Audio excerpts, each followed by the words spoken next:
Laura, can you hear me? Yes, I can hear you. Okay.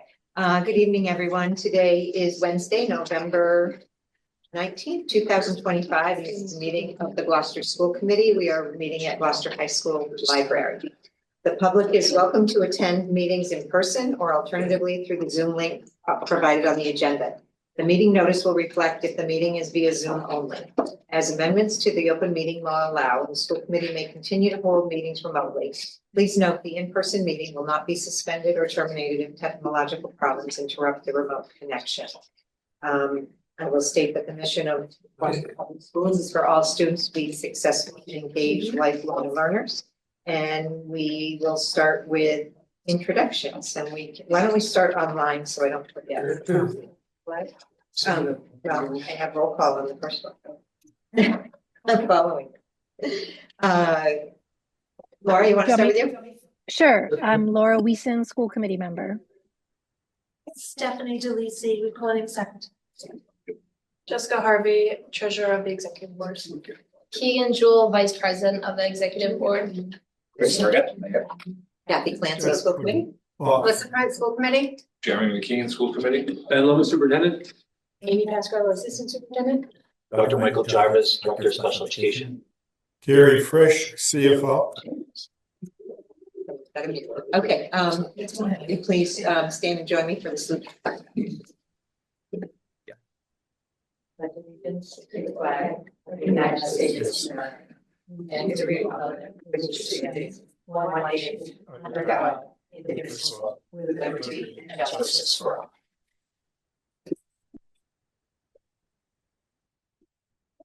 First item of business is oral communication. If anybody would like to speak, we have a podium present here, and I see a few people online. So I'm going to take the online people. I can. There's no hands up online. Oh, there. I'm sorry. I thought you saw people. So just me. Just you. Good evening. My name is Rachel Rex. I live at 16 Elm Avenue in Beverly, and as you know, I'm the co-president of the Union of Gloucester Educators.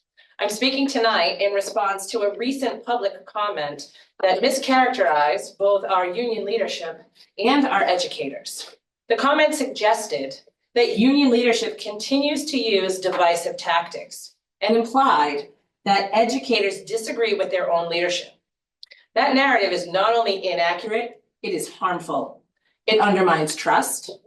It ignores the reality of our day-to-day relationships in our schools, and it attempts to pit educators against one another at a time when Gloucester needs collaboration, not manufactured division. The truth is this: Gloucester educators are eager to heal and move forward, our union leadership included. We show that every day in our classrooms, in our collaboration with administrators, and in the countless unpaid hours we give to support our students and families. Our leadership reflects the will of our members who elect them, support them, and stand with them through difficult negotiations, contract enforcement, and the work of rebuilding trust after the strike. Calling our advocacy negative or divisive simply because we enforce a contract or raise concerns about working and learning conditions is unfair and dismissive. Strong unions and strong school systems are not in conflict. In fact, our willingness to advocate is part of what ensures stability, safety, and quality for Gloucester's students. If this district truly wants healing and partnership, that work cannot begin by publicly disparaging the very people you claim to want to work with. Healing begins with honesty, respect, and a commitment to listen, especially to the educators who know our schools best. We remain ready to collaborate, communicate, and move forward. What we will not do is allow inaccurate statements about our intentions or our leadership to be challenged, to stand unchallenged. Thank you. Rachel, I'm not clear. I want to just straighten something out here. Is this something that administration or school committee said, or? Correct. In the last school committee meeting, it was in reference to a question a school committee member asked Amy in her interview. Okay, thank you. I just want to make sure that I just want to understand if it was, Right. Thank you. That helps. Thank you. Thank you, Rachel. Thank you. Okay, seeing no hands online. and no one else audience participant here. I will move on to recognitions. Does anybody have any items they would like to recognize? I was pleased to speak at and have a student at the Sawyer Medal Awards last week, and it was a wonderful ceremony and reception after, and I thought it was great, and I was glad to be part of it. So kudos all around, and kudos to our kids and those coming up, and the ninth graders figuring out that you have to pick a night to study sometime to get the same grades you might have got in middle school. So I'll recognize you for giving the comments, because I could Thanks just for the imagine you in opportunity. front of your class. Yeah. We're very inspirational. thank you very much. I suspect Ben, in his report's going to talk about the ribbon cutting today. I'm actually not. I'm talking about almost everything else. What? But I'm sorry, Then I guess I should late breaking news, so please do. recognize the ribbon cutting today for the auto shop, all the work that's done. Thank you to Lionel Auto Group, to the Gloucester Education Foundation, to our vocational staff, to Brenda. It's really impressive to see what happened there today. It's a, I don't know if it's really open to the public, maybe when there's a Meet the Teacher night again, people can flow through, but just seeing all those little stations set up so students can start to practice on the electric and hybrid vehicles with these little simulators. So thanks to everybody who's involved in that. Second that. And third that. Space is beautiful. It's great space. It's awesome. Really awesome. All right. We'll move on to the Gloucester High School Student Advisory Council. We have Keegan and Jewel with us, and Jessica Hartman. So our school play is The Sound of Music. It premieres this weekend, November 20th, 21st, and the 22nd. Our annual blood drive is December 5th. If anyone would like to donate, contact Miss Minery and you get a pair of socks if you donate. Our Interact Club has their annual lot fill fundraiser tomorrow, and we do deliveries if you ordered one that afternoon. November 26th, there's our Thanksgiving pep rally, and the football boys are getting ready with the cheerleaders to do their annual dance. And the cheerleaders also won first place in their competition this past weekend. NHS will be starting December 1st, credit recovery in the library Monday and Wednesday. And we're also doing a toy drive. Youth Advisory Council held a clothing drive and will be having a card drive for residents at local nursing homes. The clothing drive helped donate an estimated 600 plus pounds of clothes to Second Glance and was picked up by the Open Door this past Friday. Semi-formal was this past weekend, and there were a lot of good reviews overall. The 8th grade open house was last Thursday, where many NHS students met with parents and did a presentation. Report cards also came out today. Guidance has been. What'd you do? I'm good. Good comments? Stay on NHS. Guidance has been having college essay meetings, and many colleges have been coming during the week and setting up in the hallway during lunches on Tuesdays and Thursdays. Next week, we will take yearbook photos of the superlatives and clubs. The freshman class have a 525 restaurant night coming up in December. ROTC is selling special cards that allow discounts at Domino's Pizza. And Miss Harvey, an English teacher, had her baby girl this week. Anybody have any questions? The lobster roll, tomorrow is the last day to order, right? I think we're making them tomorrow and delivering them, so I'm pretty sure the ordering is closed, but I can double check. I thought it was tomorrow. Sure. Thank you. Thank you. Thank you. Yeah, we always appreciate it. Okay, hi. I'm so sorry that I was late. Am I able to make a comment? Without objection? Yeah, go ahead. Sure. Okay, awesome. Up to 3 minutes. Yeah, that'll take me 30 seconds. Okay. My name's Neb Graham. I know most of you, great to see you all. And I just wanted to congratulate and thank you to the school committee for their incredible choice in Gloucester. I'm so grateful that you guys did that, because I feel like it's the choice that's going to bring Gloucester. Like, you believe in us as a town. You're not trying to fix us, you're trying to work with us. And we're so grateful. So thank you so much, school committee, for giving her vote of approval because she's got all of ours, so appreciate it. Have a good night. Thank you for being here. Thank you. That was Thank worth you. our exception. Okay, cool. Okay. Next item of business is the consent agenda. Does anyone have any items they would like to remove? I move that we approve the consent agenda as presented. Okay, moved and seconded. We have to do a roll call because we have Laura on one. Thank you. Mayor Verga. Yes. Ms. Prince. Yes. And keep Mr. this shown up McKee. as well. Yes. Chairperson Clancy. Yes. Ms. Weason. Yes. Mr. Minio. Yes. Yes. Thank you. Next, we have deliberations on education issues and the superintendent's report.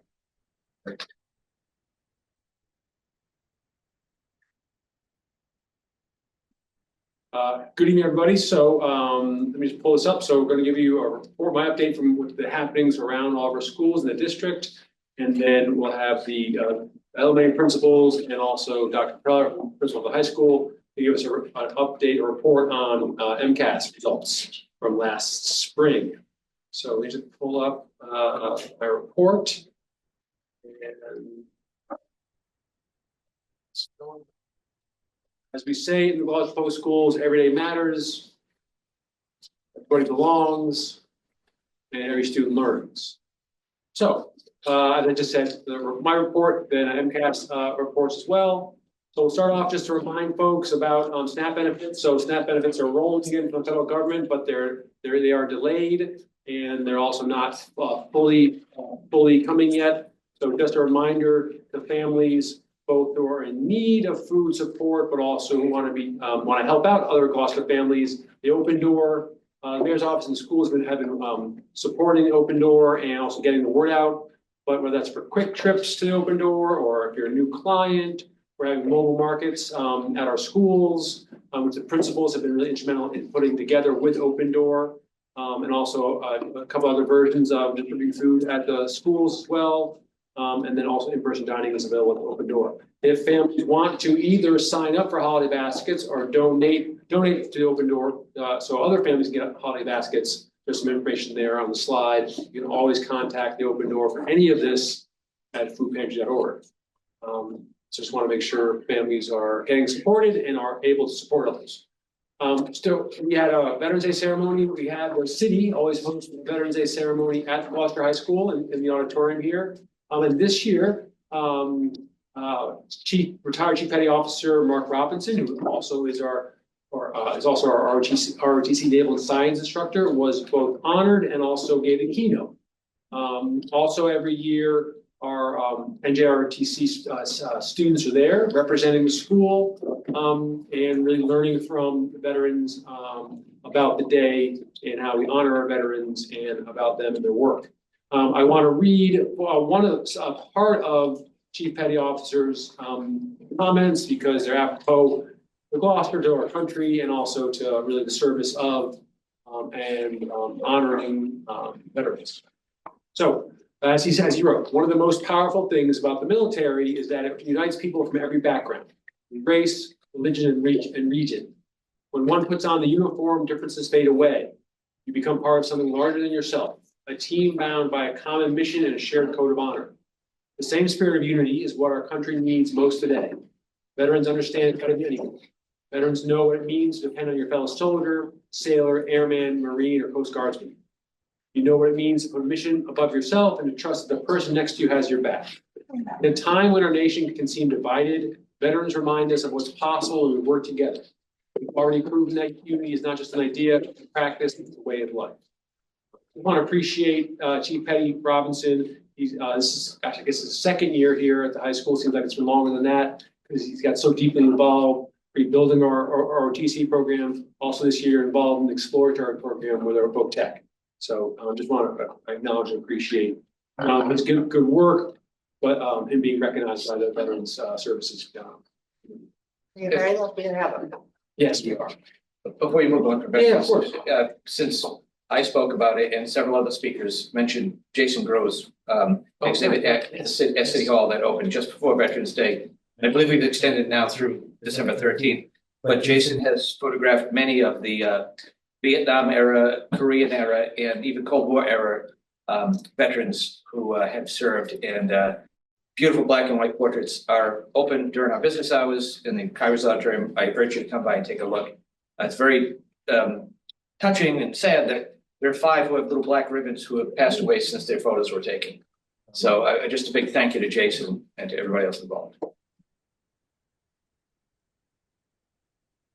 Thank you, Mayor. Yeah, it's an exhibit that I haven't seen yet, but I made a commitment to Jason to go see it, and it sounds, but the reaction from folks, it was a ceremony, it's overwhelmingly positive. So thanks, Sean. Appreciate that. Also, elementary schools to read to our students and to help our students learn about veterans and their service. Senator Tar was there, like he's all over the place.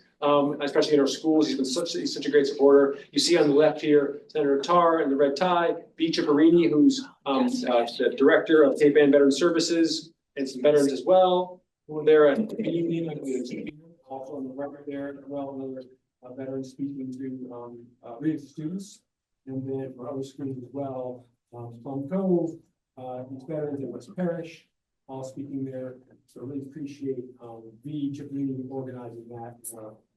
Principals and teachers. Coffee hours underway. So you have these from, let's see, it's East Veterans on the left, Demon in the middle, West Parish on the right. Coffee hours we've been doing for a number of years now. The goal there is to communicate with families, provide access to school-based information, resources, and also helping them get to know their school community and the staff there. So another way we always try to make sure that everyone, including our families, know that everybody belongs in Gloucester Public School. Preschool here, growing a monthly motor group. The physical therapist was Kara, physical therapists was Kara and Miss Heather. Especially with the young kids, physical therapy can be a big part of their growth and development as they get they practice and get good with not only large motor skills, but also small as well. Gloucester Preschool is holding another Polar Express this year, which is December 10th from 5 to 7. Preschool students and families are invited to come enjoy, and there'll be all the good things in the world: pizza, arts and crafts, DJ Leo, and also cookie recreation. Great time and a great organized by the Gloucester School PTO, which is just only a couple of years old. So I appreciate them. And that's a fine graphic.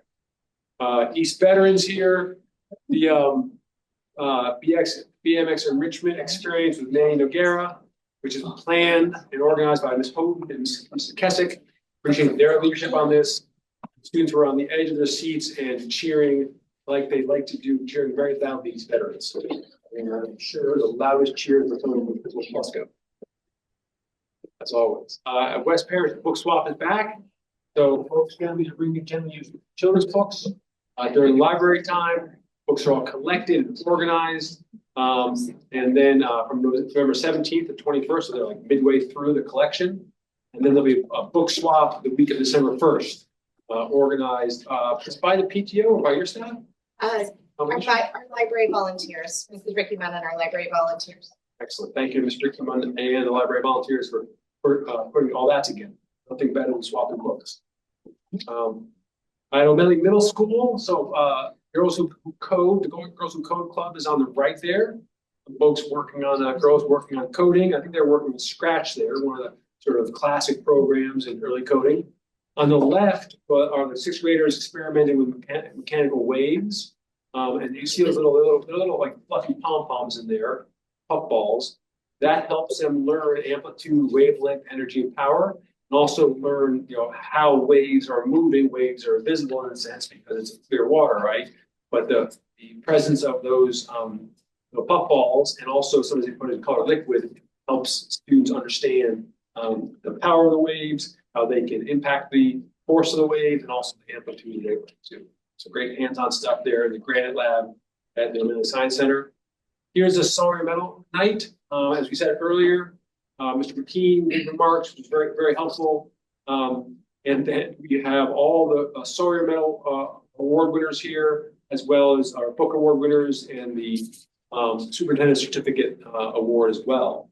Read the names out. We've got Lila Worthley on the front row, Lila Worthley, Elizabeth Olson, James Town, Ethan Parisi, Evelyn Watson, Leon DiMacario, Tyler Cathers, all those folks from the 9th graders. Alisa Joshi, the 10th grader, then Lila Cunningham, second row, Lila Cunningham, Harrison McKean, Clayton Pierce, Sean Buckley, and Ruby McElhaney, all 12th graders. The third row is Phoebe Dean, 10th grader, Lillian Whaley, Alina Brown, 11th graders, Elizabeth Tellep, Jude Friday, and Rosalia Tellep, all 9th graders. And then the top row there, Arshi Patel, a 9th grader, and Bodhi Ayer, also 9th grader. So congratulations to them and for being recognized not only for their hard work and academic success, but also for becoming part of Gloucester history as Sawyer Medal Award winners. Gloucester High School Anchor Program, there's a picture shared by Dr. John Perella there. Really appreciate the anchor educators. They are aligned, they've really worked together with some students who have really typically in the past sort of felt disconnected from school, haven't as much success, but with the anchor educators, both their parents and teachers, and also guidance counselor, assistant principals, feel much more connected, having much more success in school. They do a great job with them, and it's really a combination of a number of a few things. One, the anchor educators are really aligned on a clear purpose. They know that these students can do it and can have success in high school as long as they get the great support from their teachers, great support from each other. They stick with it. So they really believe in their students. They're great at balancing firmness and flexibility. And then also really great at relying on the strengths and skills of each team member. They're a great team that has different skills, different approaches. And they're also have something that is really crucial, which is patience. So they're doing a great job. I just want to recognize them. And Mr. Perella shared a photo of one of the classes. I think you have Celia Dean there, Celia Dill, sorry there. I think that's Celia Dill. But just want to recognize Dave Coleman, Michael Puna, Jess DeLisi, Celia Dill, Christy Doucette, Kelly Carbelis, Katie Knudsen, Nina Sargent, and also Allison Apples for their great work. Someone say something? Also, Gloucester High School is a coffee house this past weekend, so I think we have a number of coffee houses this year. You can see the band there on the left. Oh, sorry, I don't know who's singing on the right there. Is that student? Anybody?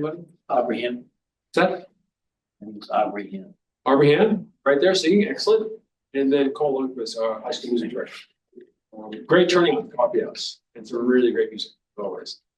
More arts. Gloucester High School art exhibition and sale at Crane Estate with some other high schools.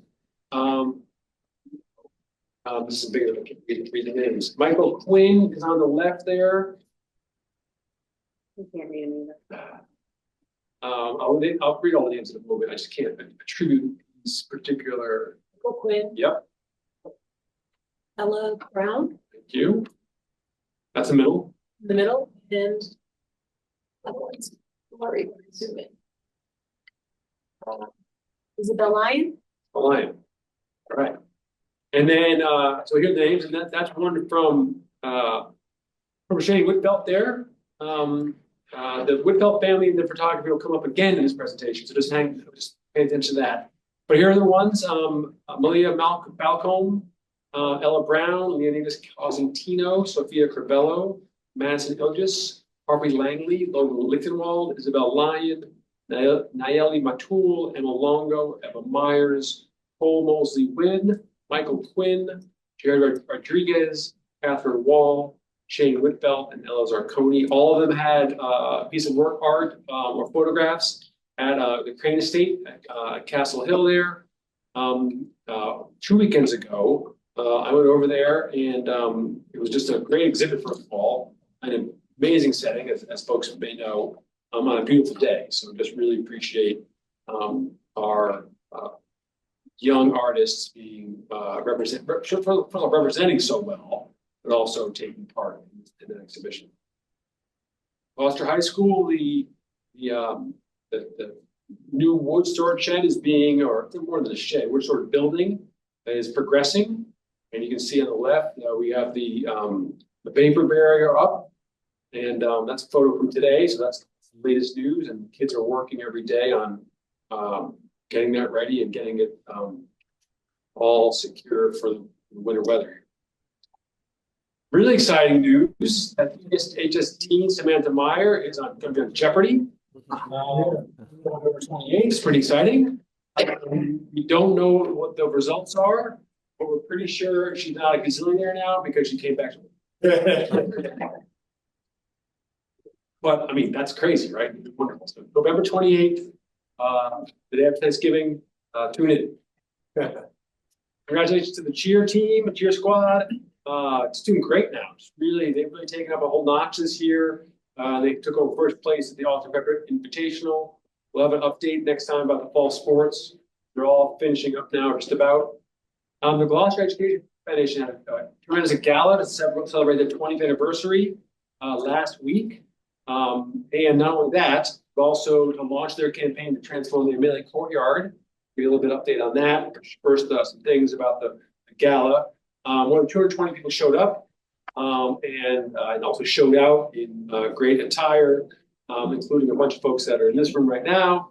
And they really helped out to raise money for the O'Malley Project. You see the picture there, that's Senior Jefferson DeCarmo.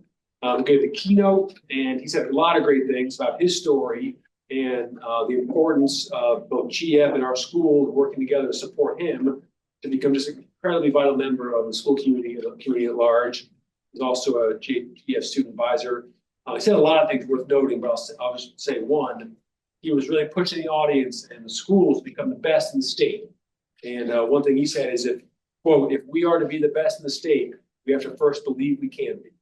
And so really push folks to say, we've got to take on that belief and that goal, all of us, in order to make it happen, then we can. So really appreciate his push there to all of us. So a few things. A lot of student involvement at the gala. Cameron Whitbelt, brother of Shane Whitbelt, is also a photographer. And he was the official photographer for the gala. So all these photos are coming from him. GF also hired another alum, Gilad Gerber, to the animation and the video for the video that announced the O'Malley Courtyard Project. And also you can see there up on their left, O'Malley students and alumni performing the band. And then dozens of students wrote great testimonials on these wonderful sparkly little strips of paper. You see one there in the photo. It says, "For me, GF has sparked a love of science, especially engineering." And then here's another one I'll just share and read out loud. This is from a student named Rose. GF program that sparked learning for me was the Gordon Steam Camp. It inspired me to do a lot more coding and learn more about engineering. So that's great for Rose, and also great thank you GF and our Beeman teachers who lead the STEAM camp for the summertime. A few more on this because I want to show things. There's some great photos. Like I said, I remember a couple people who are in this room today. A lot of staff who are at the gala. So Matt Lewis, you see photos there of Matt Lewis and Tony Waldron and Ann Sanfilippo. You see some principals there. And just a lot of folks. Amy Cam just really showed up, as well as 200 or more people from the community to support O'Malley and GF. In terms of the courtyard, so yeah. I just want to point out this sparkly silver vest. Your sequel. This guy over here. There we go. Amazon can buy a lot of things at Amazon. Okay. Here's I want to just give a quick update on the initial design concept for the O'Malley Courtyard. So first of all, I want to really highlight that the concept was developed by the agency, a landscape design firm that GF has hired to create the design concept. They were working with students, staff, and family members to get input about the digital design. You see a group of O'Malley students there giving input and working with the designer, and that was really helpful. 2 different iterations of that. The initial concept includes new multi-purpose colorful sport courts, a shaded grove with seating and trees, an adventure hill with terrace seating and a turf play area, and also a paved waiting area for pickup. Here is the concept, initial design concept, okay? So initial concept are the signals that change, okay? But what you can see up here are 2 different courts, plus like 4 square, activity. So that's basketball, but also this could be sort of soccer or futsal, or it can also be basketball. It has basketball hoops as well. You have, this is the raised area with seating here, looking at terrace seating. Folks can sit and hang out. One of the real input from the students was areas to hang out. That's what middle schoolers do, bumps. And so this is great here. This is terrace seating facing the court area. This is a hill, a built hill with rocks and landscaping and also turf on top, so which eases maintenance, but also makes it for another area, play area and seating areas. This is a shady grove with trees and seats and tables for kids to hang out with and be. And this is a new, newly redesigned and sort of integrated drop-off area. And it has places for people to sit and wait as they're waiting for car rides or the like. So just a great initial concept. I'm very excited about and GF and City and the schools will work together on that project in the coming years. A few more. Wellness also at really at the high school, but also back middle school too. Is our wellness coaching and internship program launched by our health department. And became involved. Students in the YMCA, right, all working together. So this is a wellness coaching and internship program. Folks learn about mindfulness lessons. They are basing their lessons on their personality type. They're also learning about youth development because they're going to prepare for internships working with younger children in our schools and also the community in the second half of the year. So I really appreciate launching that, helping kids not only learn about wellness coaching and wellness, but also be able to prepare to help others and maybe move to those fields. Someone's audio somewhere, some microphone or sound. All mics and sound should be off. I'll check. So there's a little feedback here. That's more about the wellness coaching internship program. As you mentioned before, learn to recognize signs and symptoms of mental health and substance use challenges, and also areas of, sorry, this is actually mental health first aid. The title there is wrong. This is team mental health first aid, which are lessons that kids are learning in the health class, taught by Rosa Goulart and also with Kelly Carvelis at the high school here. And kids are learning about getting through tough times, but also how to identify things like anxiety, depression, eating disorders, bullying. They learn to recognize kinds of symptoms, not only in themselves, but also friends and peers.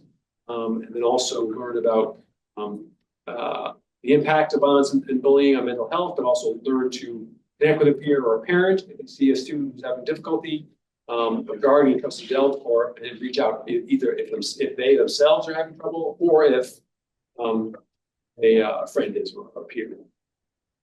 And then I think this is closing up. Sound and Music is this weekend, Thursday starting tomorrow night. 4 shows. On the left there you have Maria by Nieva Friday and Catherine Von Trapp, played by Sean Buckley today, and the rest of the cast performing all weekend long. So folks can get out and see that. And, that's the board. Questions? Not really a question, but a comment. I've been trying to figure out where I could bring this up during the meeting, but you talked so eloquently about what's going to, the positive things going on the Gloucester Foundation. But I think it's important that some distressful news be shared about the vandalism at O'Malley School.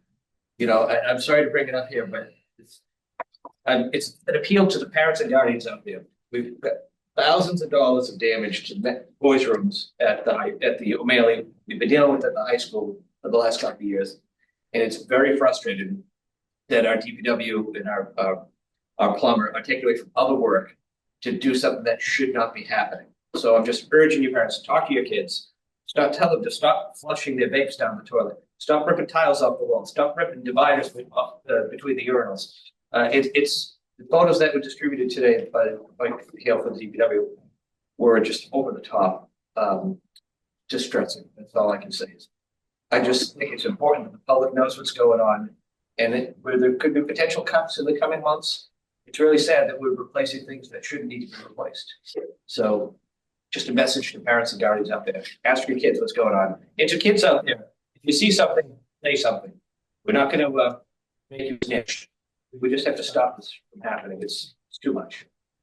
Because what the mayor's referring to his email he and I got this afternoon or today, reporting and learning about some instruction that happened in the bathrooms. I haven't looked into it yet, but we will. And obviously the commissioners there are following up the kids in video and say what happened, but something we'll get on. And it is a hard thing to prevent. We work at the high school, and Dr. Prella has been in terms of vaping. Kids put vapes in the toilets, lock them up, and drink them. Makes good progress here at the high school on that. And you've got to apply the same attention to those as well. Yeah, I'm sorry to bring them up after all that positive news, but I may not have a lot of chances going forward to just share with the world that this is something we take seriously. But our hands are tied because we're not catching anybody red-handed. So that's why I'm urging parents to talk to your kids and fellow students. It's not tattletaling, you're protecting city assets. Do you think Keith has his hand? Yeah, hello? Can you hear me all right? Sure, go ahead, Keith. Yeah, I think, you're talking about the visuals. I think it would be really good if we could get something together as far as, presenting it to the public at large, especially the parents and guardians, just so they can get a visual and actually see what is going on, to bring awareness to the families. Perhaps it could be part of one of our upcoming agendas, or at least distributed to the from the school system to the parents and guardians. And I'm sorry to belabor the issue, but it just to be, we've got hundreds and hundreds of kids. It's not hundreds and hundreds of kids doing this. It's a very small group, but it's a small group we have to reach and encourage them to stop. Yeah, what I'm thinking is that there could be some peer pressure from the other students once they understand the gravity of the situation, if it's expressed, say, from their parents, especially. I don't know. I think more visibility on this would be, better than nothing. John, if you wanted to describe some of what you're starting to do, because one thing you've been adamant about is pulling in students and student leadership on the issue at the high school. And if you want to add any of what you've been sort of getting going in terms of informing students, but also listening them. Yeah, so this is, as you know, a complicated situation that impacts every school and everywhere. This is a teenager concern. What we've tried to do at the high school is really approach it on a couple different levels. One, better understanding the health and addiction component, and the fact that they're getting taken advantage of by industries that create flavored vapes that are directed and targeting youth. That's really important. A lot of kids react negatively to that, thinking that they're getting used or taken advantage of. We've also spoken to students, and we're trying to find a fine line of walking without condoning the behavior, but also expressing, if you're going to do this, unfortunately, if you're doing this, please throw it in the barrel. You don't need to destroy our pipes. We don't need to shut down bathrooms. And I try to appeal to the student body. And I think it's a little different on the high school level. But to basically convey that we don't want to have bathrooms shut down for 4 days. So in just trying to be as upfront and really as sort of authentic as we can be with them in our conversations. And I feel like it's been working. I feel like it's so far been effective. Are these conversations in general with students as opposed to people that you? Sure, both. So I spent a lot of time in the bathrooms, unfortunately, as a middle administrator and the only one in high school. I'm in there quite a bit. And so I have these conversations individually. I've had them in assemblies. I've had them in small groups. I've had them with like groups of 4 or 5 students. Any type of audience that we can find and really think about the vehicles of sharing this information. There's also our health classes running are working on this as well. They're creating signage that both speak to all the different elements that I mentioned. So the addiction component, the fact of what do we do if we're doing it, and also it's highly addictive and really unhealthy, obviously. So we're trying to find multiple ways of getting this through to students and in our, I do a monthly meeting with families. I bring up every time with them as well, that, you know, this is a real, real concern for the entire community, the whole country, you know, that the teenagers are sort of, one of the additional things that they have to address along with social media and phone use, we have this addictive device, that's doing quite a lot of damage. So that's how we're approaching it.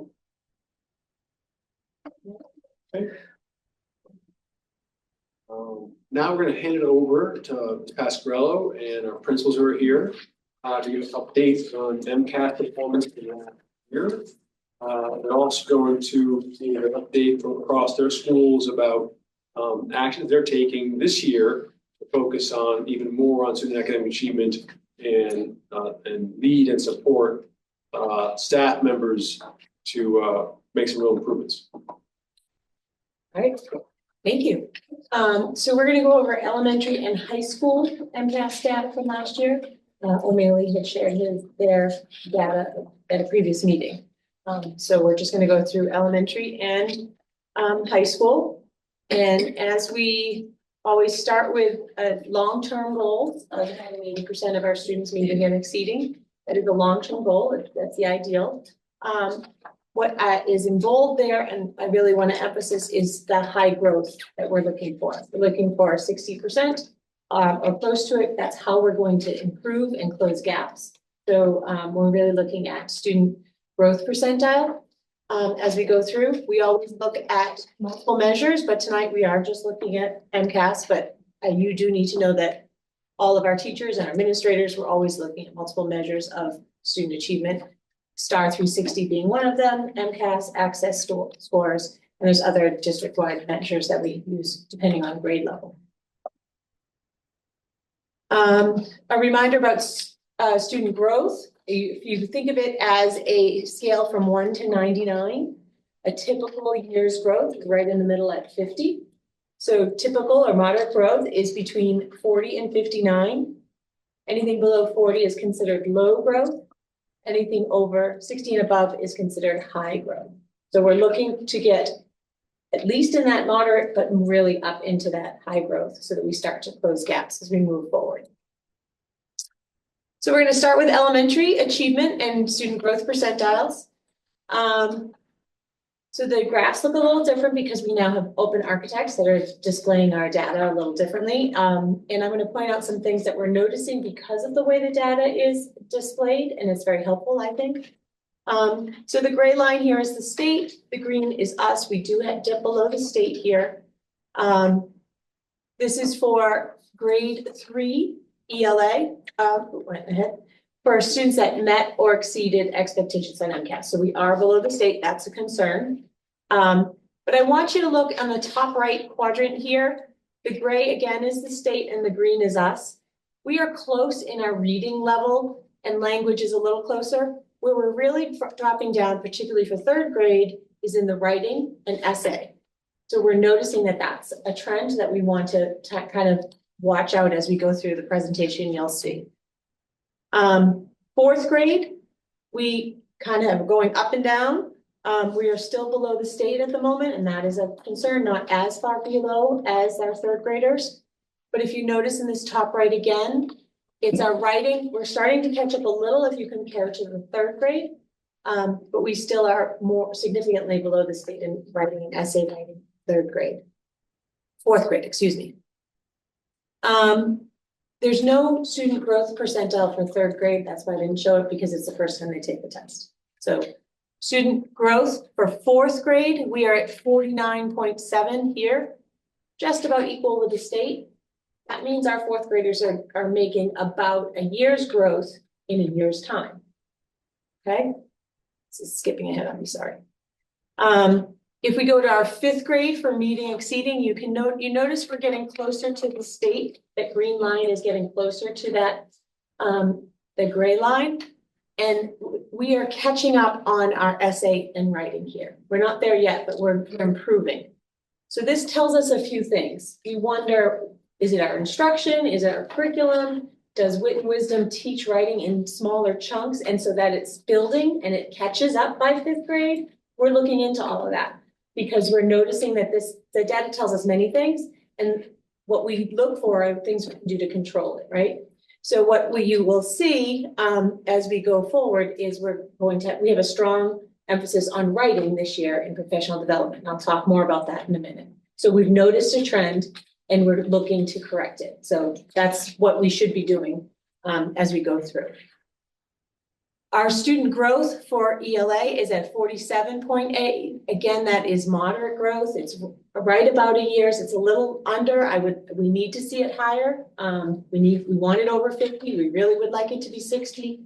But we are following a basic trend line of the state, and we're closer when we get to 5th grade. So one of the things we were doing on December 9th, we are having a consultant come from Wit and Wisdom to work with our teachers specifically on writing in Wit and Wisdom. So we are diving more into that program and how do we support our students become stronger writers all along. They'll be working with the consultant. What you'll hear also here throughout this presentation is we are encouraging productive struggle. And what I mean by that is we want students to continue to try. That's when the learning really happens, right? If we are over scaffold or over help or over accommodate, our students aren't expected to or needed to kind of push through and add more to their writing or try more in math, because it's a similar thing you'll see in math. So we are focusing on building up our writing stamina, our writing skills, and have them struggle a little more so that we're not over scaffolding. Sometimes a scaffold an elementary teacher might do is give a student a sentence starter. And we're seeing some of the writing prompts are coming out almost identical because all of the students have sentence starters. Not all of the students need sentence starters. Some of them need to struggle and try to think about it themselves, so we are making sure we're not over scaffolding, not giving too much support, because we want students to take ownership of their reading. So that's the focus of a half-day professional development at elementary, and it's a direct correlation to the data we're seeing. If we move on to math, 3rd grade math, and this is all 4 schools together combined. We have a little dip here. We're concerned about this dip. We are coming back up. We are also looking into the strands of where we're not meeting. It does seem to continue to build here. Okay, that's 3rd grade. 4th grade, we have another dip that I'm also concerned with. And we're looking at geometry and measurement and data seem to be where we are further behind on the state. So those are things that our math coaches are working on, and also working with math leaders and bringing that to the classrooms. However, when we look at our growth for 4th grade, we are above the state in our student growth. This is a good sign. We're at 56.4. Again, remember that magic number is 60, but that means our 4th graders are making slightly more than 1 year's growth within a year's time. This is a good thing. This is how we close gaps. And when we go to 5th grade, we are up and down a little, but we're very close to the state here. And we're watching very closely that dip, if it's just a little blip or not. We'll watch that as we go. And our student growth here is at 51.7, so just about a year's worth growth in a year's time. That's, in my mind, the minimum we want. We want more than that, but we do not want to go less than a year's growth. And then in science, again, there won't be student growth for science because it's a test given in 5th grade and then 8th grade and 10th. So they don't do it that way. But we're relatively close to the state. There is some up and down there, but we are relatively close to the state in science. Also on November 9th. So we have some schools that platoon. So we have teachers that are teaching only literacy or only math. So for our teachers that are only math, are not teaching literacy, they will be also working on productive struggle, but in the math area. so that we're not over scaffolding in the math classroom. We want them to try problems out in different ways and show their work and learn from each other and be able to think mathematically and talk mathematically, have student discourse back and forth of how they're completing their problems. We are very lucky to have two homegrown instructors here, Krista Houghton and Abby Andrew. They led the same offering on November 4th, and it was very highly rated. It happens that the teachers that are in need of something on November 9th did not take it, so we are extending it to them. So this is an amazing thing that we have some homegrown academic leaders that are really taking the lead on showing our students how to grow. Question on that so far? This is just a question that popped into my head while hearing this information. So other school districts use written wisdom. Yes. And possibly seeing a different level of progress. Do we work, is there any collaboration to find out? I mean, it seems like our teachers are doing what they're supposed to do. If the kids are showing up, where is the disconnect, right? So. And that's what we're wondering, yes. Right. And I wish I could say this is the disconnect. Yeah, we don't know We yet. will fix it. Right. And I don't know, but what I do know is that our literacy coaches, our literacy leaders, our administrators, we're all kind of scratching our head and trying to dive into this. Other districts are finding the writing very hard. And we need to build up that writing So skill. what are they doing different than what, if I don't know anything, that than they're what we're getting doing? necessarily significantly higher scores if Okay. they're using wit and wisdom. Okay, So when I showed the state data, that's not correlated to what curriculum they're using. okay. But what our prediction is, or what our thoughts are, is that wit and wisdom is such a robust program. And it has a lot of, we call them like on-ramps. So it's a rigorous curriculum, and how do we have multiple ways for students to get into the lesson, whether they need accommodations or scaffolding or assistance and all of that. And I think it's so robust, I'm worried, I don't know, because we don't know, we've got to try. We think it might be that too many sentence starters, too many scaffolds, because they're there being utilized for everyone. So we want to, I think, a focus on productive struggle and having students really try to push themselves. Because that, we all know when you're learning anything, you got to kind of work it out in your own head, right? Just if somebody gives you the answer, you don't remember it, you don't learn it. So our best understanding, best thought theory at this point is that we need to really push our students to have more of that heavy lifting of thinking and working it out in both math and literacy. And that's what we're working on. So I hear that, but I hear this word productive struggle, right? And I get what it means, but I'm just, it concerns me that we're taking children that are struggling and now we're gonna teach them productive struggling, right? So I don't- That yeah. could go either way. So I don't mean Either just they're let gonna them get struggle. frustrated, no, Right. I mean, let them talk it out with a neighbor. Let them discuss what they think. Let them Okay. show their thoughts, show their work, show their thinking. Let them give it a try, but then still be there to support. I do not mean just let them struggle. If a student's just struggling, it's not productive. Right. Right? So I was- In order for it to be Understand. productive, right? Mhm. They have to be moving incrementally forward. And so it's a very fine balance, and teachers are very skilled at knowing their students. And so we are encouraging our teachers to allow that, and encourage that through professional development to help make sure that they are understanding where it's appropriate to let them struggle a little bit and when it's not, right? And so that's our focus, and hopefully we're gonna see some gains on that.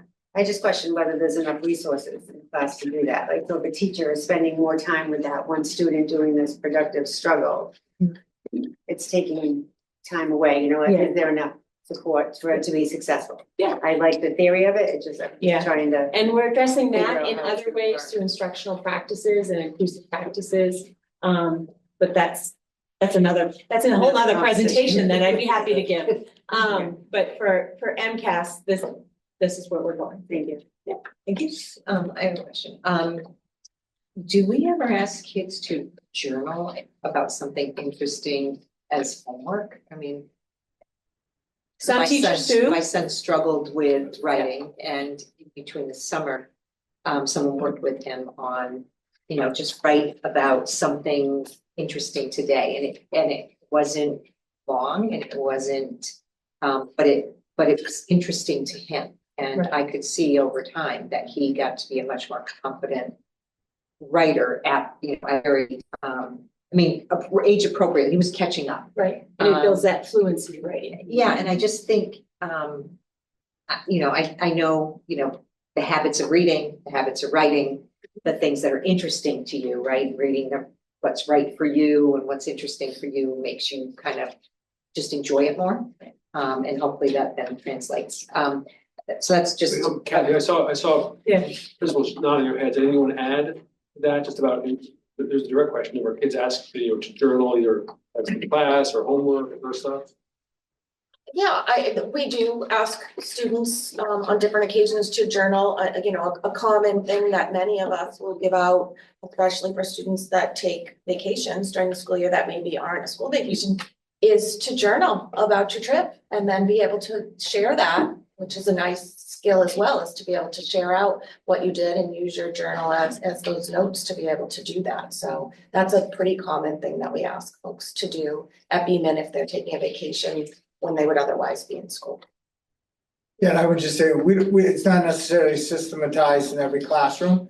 In terms of morning work, we have some that do it on Monday, writes about something you did this weekend. It allows the teacher to know about building a relationship, but also giving writing practice to people doing it more often. And I think in terms of our reflection on some of the things we're doing moving forward, I think that's maybe one of the conversations we need to have, which is Win Wisdom is writing is very structured, and the more you do anything, the better you are at it. And so I think that needs to be a conversation of when do we do kind of free write and getting words on the page, and whether that's homework, whether that's typing homework. I think it's something we need to talk about. We do a journaling. I would say my direction has really been do as much open-ended writing and writing in class as at home. That frustration tolerance when it comes to writing is really low. And so parents have enough battles that they're picking. So sending homework home that's something that they know and can practice as opposed to new and open-ended so that it's not a battle at home has been really kind of my guidance around that. You would think, and it changes like as they get older, 4th and 5th, but many students can talk about something a lot, but then you go to put something on paper. A lot of our journals, and we see this in school, is like, tell us something you did this weekend, and they have nothing to write. That initiation step can be really hard, and so then that just becomes something that becomes a fight in. And a follow-on question is, or another question is, so we'll do this professional development on December 9th. It's a half a day. Is that enough? No, it's not. And when our principals talk in a minute, they're going to talk about a lot of their goals, focus around writing. They are focusing on it during PLC times and staff meeting times and other times. So no, it's not enough, but it is bringing in an expert to help. And then it's our job to continue that thread and the expectation and the support throughout the rest of the year and beyond. Okay. Did you say Laura? I do. Laura has her hand. So just a question, and I'm thinking about this. Of course, we all know I'm a Beeman parent. And have you looked? And sometimes teachers are out on leave. And right now we have a teacher out on leave for a beautiful reason. But have you looked at all? When a teacher is out for 6 weeks or 8 weeks, how that impacts that classroom, or where if the MCAS for that grade change when a teacher is out for an extended period of time. Has there been any sort of correlation, or is that, are there assumptions or? Well, if I can just answer it, at the elementary level, there's a whole host of people that work in every single classroom. So when a teacher is out on a leave, usually we marshal our resources, reading coaches, speech and language teachers, special ed, Title I, like, so we try to front end that, so we try to mitigate that effect as best we can. There's nothing like the trained teacher in the classroom, of course, but I think the principals we've all gotten very adept at trying to mitigate that as best we can. I haven't seen a marked drop in scores over my years as a principal in classrooms where the teacher's been on leave. And I think that's just because how we use our staff, marshal them.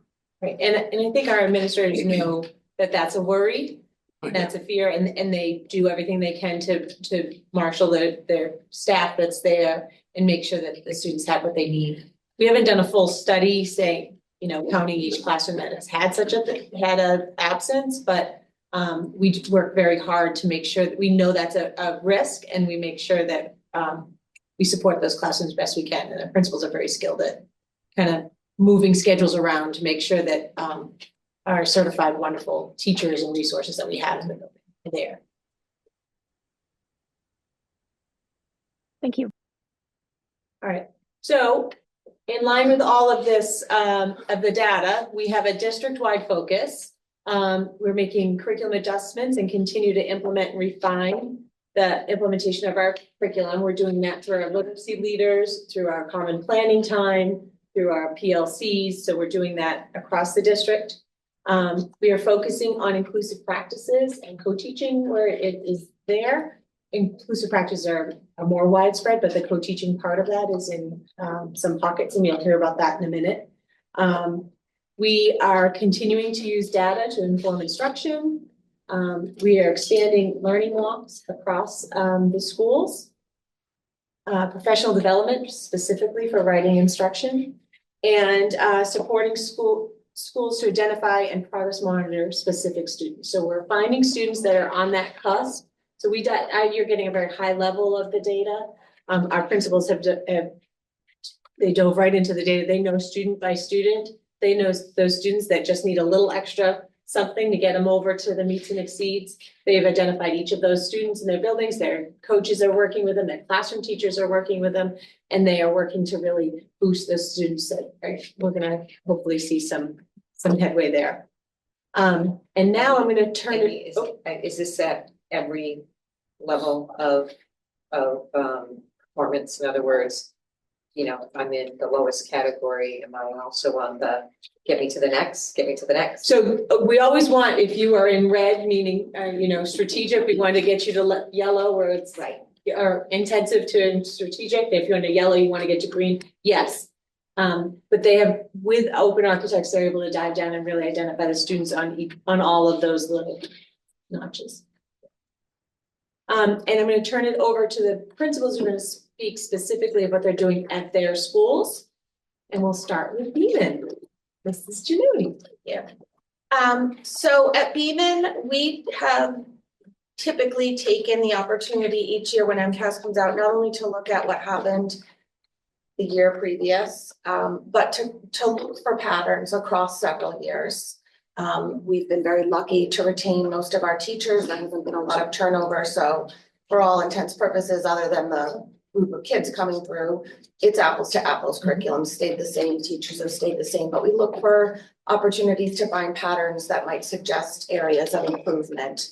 And what we did find is that specifically at Beeman, if we look at the subcategories, because you can pull out how students are scoring that are categorized as special education and those that are categorized as multilingual learners, that in those two categories in particular, they were not making the same kind of growth that some of their counterparts were. In fact, unfortunately, I'm sad to say that we weren't really seeing very much growth over the last couple of years at all. So if you literally pulled out a student and looked at them year by year, you were seeing relatively little movement. And so we really chose to dive deep into that this year and really target those students in those particular areas and take a hard look at what we're doing for our instruction, around how we set up our day for them in instruction, and figure out what we can do differently to move them along. So there's about 100 students that have been identified. We sat with teachers in common planning times, and we we looked at all of our MCAS scores and those patterns across years, like we suggested. We listened to teachers and their feedback, and we made this list grade by grade of about 100 students, which is about a third of Beeman's population. And what we have decided to do is monthly, we will meet during common planning time. Each one of our common planning times, they happen once a week, are spoken for. So one is usually working with the department that teaches special education. One is a principal's time, one is a coach's corner, and coaches have turned over their coach's corner once a month to reviewing this data. So every month, we are pulling out this list of 100 kids and we're looking at them, and we're looking at district measures that we use to progress monitor them in both math and ELA, and look at whether they're making progress, at least at that level, to indicate that we're on the right trajectory to make increased progress in their MCAS at the end of the year. So every 6 weeks. I just wanted to ask you a question before you moved on. Okay. If a student is not making progress, which we're hearing is many, how are they going from third grade to fourth grade to fifth grade? Doesn't that just increase the frustration of not being where they need to be to take on a different level of curriculum? So with these two. Do we not stay back anymore, or? We do. Okay. But when you're talking specifically about special education and multilingual learners, it gets more complicated, exactly. right? So special education children are generally measured according to the goals in their IEP. And so when we're showing progress in those goals, which isn't necessarily translating into statewide tests like MCAS or even our district benchmarks, right? They're making appropriate gains to suggest that they move on to the next level of curriculum. Based on the goals of their IEP, which are not educational goals, just other types of goals? No, they can be They're academic goals.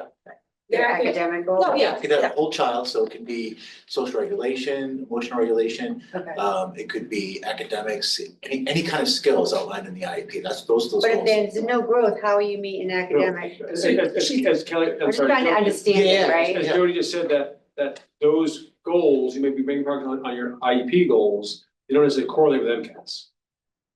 There's not a The big test connection. result. Yeah. But I thought I heard you say there's no growth, you mean no MCAS growth? Or Yes. that there's Correct. MCAS growth? Yes. Okay, Yes. okay, got it. So a student might have a writing goal in their IEP and they're making And they're growth making that. in their IEP goals, Yeah. but it's not translating, and we're not seeing it in In MCAS yet. Okay. So we're diving in to see why. And in part, that's why we're making changes programmatically. I was just gonna go there. Yeah. That's great. Yeah, and so I guess I just want to say that she said it a little bit different. Are they ready for the curriculum in the next grade? Exactly. Regardless of IEP goals. And so does a student show up the next grade with enough knowledge to be successful? So a student on an IEP has ideally made significant progress or maybe met some of their goals in their IEP, which often can be up to 2 years below grade level. We know that, it's the definition of special education. But they have made enough progress to then move on to the next challenge with the appropriate supports to do so. And one of the things that we're seeing is that even though they're making progress in their individual goals, as we just said, it doesn't necessarily transfer over to district assessments, statewide assessments. And so why is that? And so one of the things we've done is made some significant programming change, and it's not unique to Beacon, it's across the district, in doing the co-teaching model, right? Because if we're getting what we need in the small group instruction when they're pulled out with their teacher and we're seeing that kind of progress, why isn't that translating into the general education classroom? Maybe we need to make a switch and figure out how to build those supports within the general education classroom, so that we can up that level of progress for them. And in terms of multilingual learners, very similarly, that's even a trickier place to be, right? Because we're always balancing, is this language acquisition? Because that presents very differently for students. It's not neat and clean and very clear. Or is there something more going on with their learning that suggests maybe there's a deficit that needs our attention? And that can take quite a while to suss out. It's really not an easy thing to do. And I guess for the multi-language learners, they're, I always was reminded early that, we don't learn like that. Correct. Kids don't all learn like this. Correct. So I'm curious if, after closer look, does it take a while for somebody with that language acquisition and then they kind of, a couple years of not, but then they kind of sprint going forward? So I'm just curious if that We might do be see something that. to We see. also see it in each one of the domains that they're measured in. It's not even, right? So even though my vocabulary has exploded and I sound really great and I'm understanding you when you're talking to me and it looks like I'm doing amazing and fabulous, then I go to write something and maybe that doesn't so good. So the domains don't always move along at an even pace either, which can be tricky for them as well. So we're gonna take on these two tricky subgroups at Beaman, and we are gonna watch them monthly. As I said, coaches are tracking all of the progress monitoring and really looking side by side. So last month, this is what it looked like. This is what it looks like this month for you. And we're really focusing on the growth, right? Because these are two categories that sometimes aren't always at benchmark. And so I'm not as worried about that right now as that you are making progress against yourself, right? So wherever you were last month, I'm looking for you to be better this month, because that tells me that at least the instruction that we're giving you is sinking in and you're receiving the information and you're using it. So we're going to track that. We're going to have some really critical conversations. So it's not just a matter of reading of the data once a month, but when we find that kids aren't making the gains that we're hoping for, and making gains isn't enough. Like, we need typical gains to strong gains, because many of these kids are in a lot of different things. So there's people coming in and out of the classroom to support them in many different ways. There's paraprofessionals working with them. There's tutors, there's Title I folks, there's pullouts for special education teachers and ML teachers. So we're really looking for some ambitious gains from these students month to month. And when we don't see things like that, we're going to have an open conversation about how we can tweak their programming, what it is that we're actually using to instruct, what parts of the content are working, what aren't, what isn't working, and try to really tailor it to them to make sure that we're making improvements on a very small incremental basis, so that at the end of the year, hopefully we're ready and prepared to take a much larger assessment like MCAS or like Access for our ML learners. So that's one piece of the work that we're going to do. Instructional leadership team has been working really closely with me. We're planning our learning walks. We'll do 3 of those this year, where we look at our colleagues' classrooms and we look for certain things. So this year we've tailored the tool to start to look for what kinds of differentiation is in the classroom. What strategies are we using with these most critical groups? What does the programming look like? And then we'll be able to give feedback to teachers on what we see that's going really well, and where we see areas that need improvement. We created actually a professional learning community that is just for our multilingual learning staff.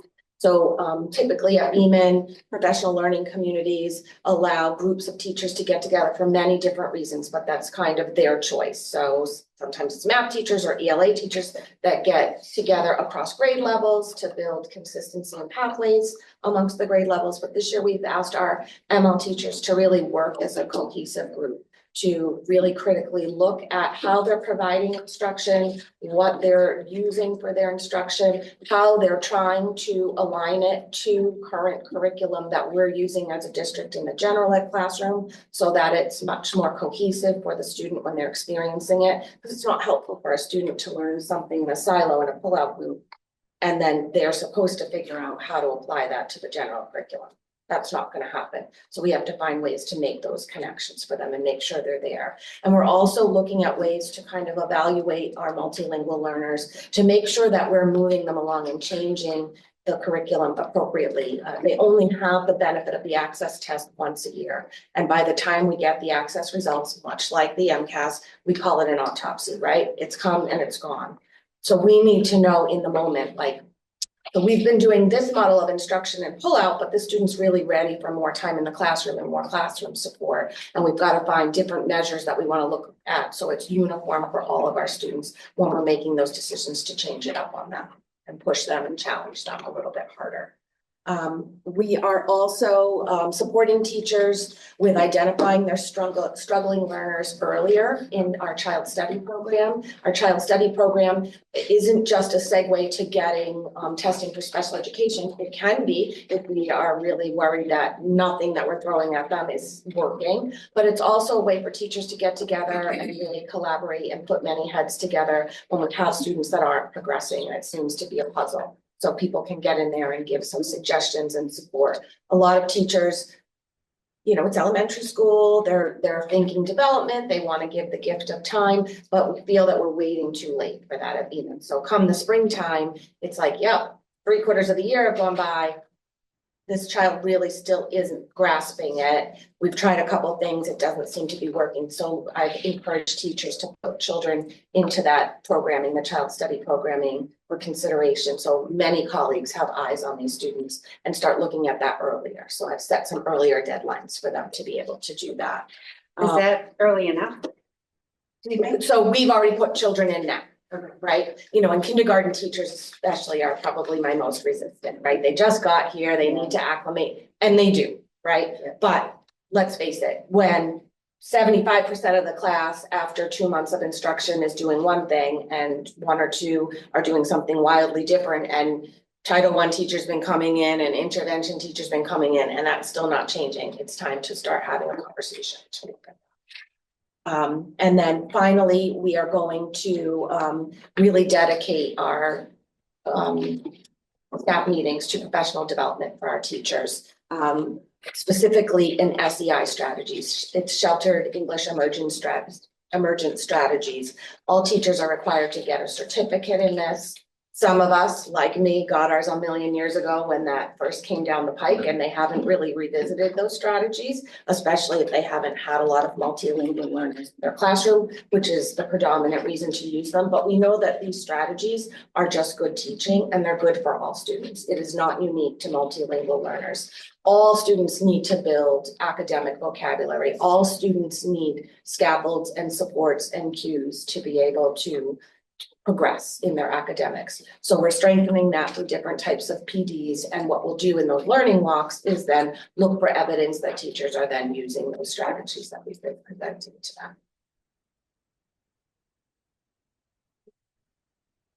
Okay, thank you for that. Okay. These veterans. All right, thank you. So heading into year 3 of East Veterans, very, very excited about where we are as a staff and a faculty, and I'm very excited about what we've been doing so far this year to really come together. So for us, we have introduced co-teaching at grades 2 and 3. And we're doing it sort of dual we're doing co-teaching for our ML learners. We're also co-teaching our special education kids. So they are in the classroom almost all day together with their peers, but with the assistants and special educators and with ML teachers. Really very proud of my 2nd and 3rd grade teaching teams. That includes the ESPs as well, because co-teaching is its own style of teaching. So there's a lot to it. And so they dove in. It looks a little bit different at grades 2 and grades 3. And I've given them that leeway to sort of work within that. The rest of us, the rest of the grades, we're all sort of following along and seeing what they're doing as we go to expand it into other grades next year and the year after. So that has been going very, very well. Like I said, the ML teachers are also doing co-teaching as well. So they are in the classrooms, working with groups of kids. These kids are not being taken out of the rooms. So it's more of that immersive experience for them. So that's been great. Our faculty and staff has been working on what we would like the portrait of a East Veteran School graduate to look like. So we, the instructional leadership team and the whole staff has been working on what we would like to see students coming out of KN1. What are some of the skills that they're going to have? And we're trying to put it like, when you leave this floor, so you leave at grade 1, you go up to the 2nd floor. you will have these skills. So we're working on that. A lot of shark pictures in it, as well. And so that's been really interesting work that the staff has done together, and sort of what we want our children to have for skills as they leave each grade.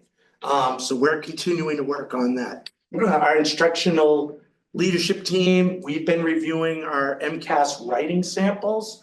And so there's a lot of protocols and ways to look at student work very productively. So we've been doing that in our instructional leadership team. And we're planning on bringing that back to the staff to really review these MCAS writing.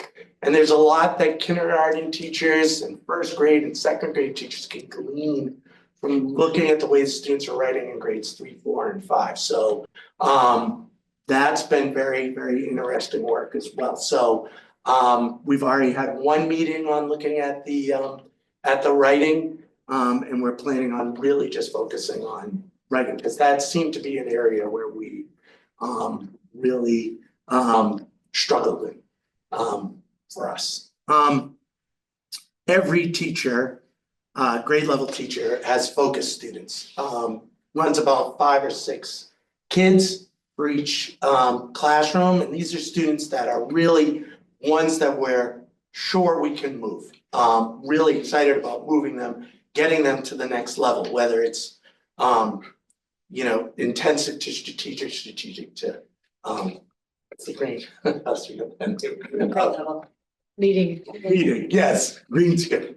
So green's good. So getting, I always forget that term. So so we're looking at that. So these teachers they're meeting with myself and Miss Lambert. 1 week they're meeting with us to discuss these students. The next week they're meeting with the reading coaches. They're meeting as a group. At our data meetings, we're going to be talking about these students. And so far, this added sort of focus on these kids has really been what we're hearing now is that these kids are moving. And so it's just a really great way to sort of look at your students and move them along. That's not to say we're not helping every single student. It's working hard with all of them, but it's just a way of us to sort of take groups and kind of move them along.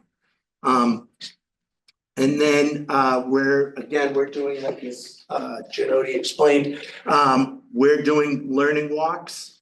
We're gonna have 3 learning walks this year with focus on student engagement, rigor, and of course co-teaching. So we will be visiting those co-teaching classrooms. That's first thing on the agenda every time we're going through to watch how they're teaching and offer them support as well. So, yeah.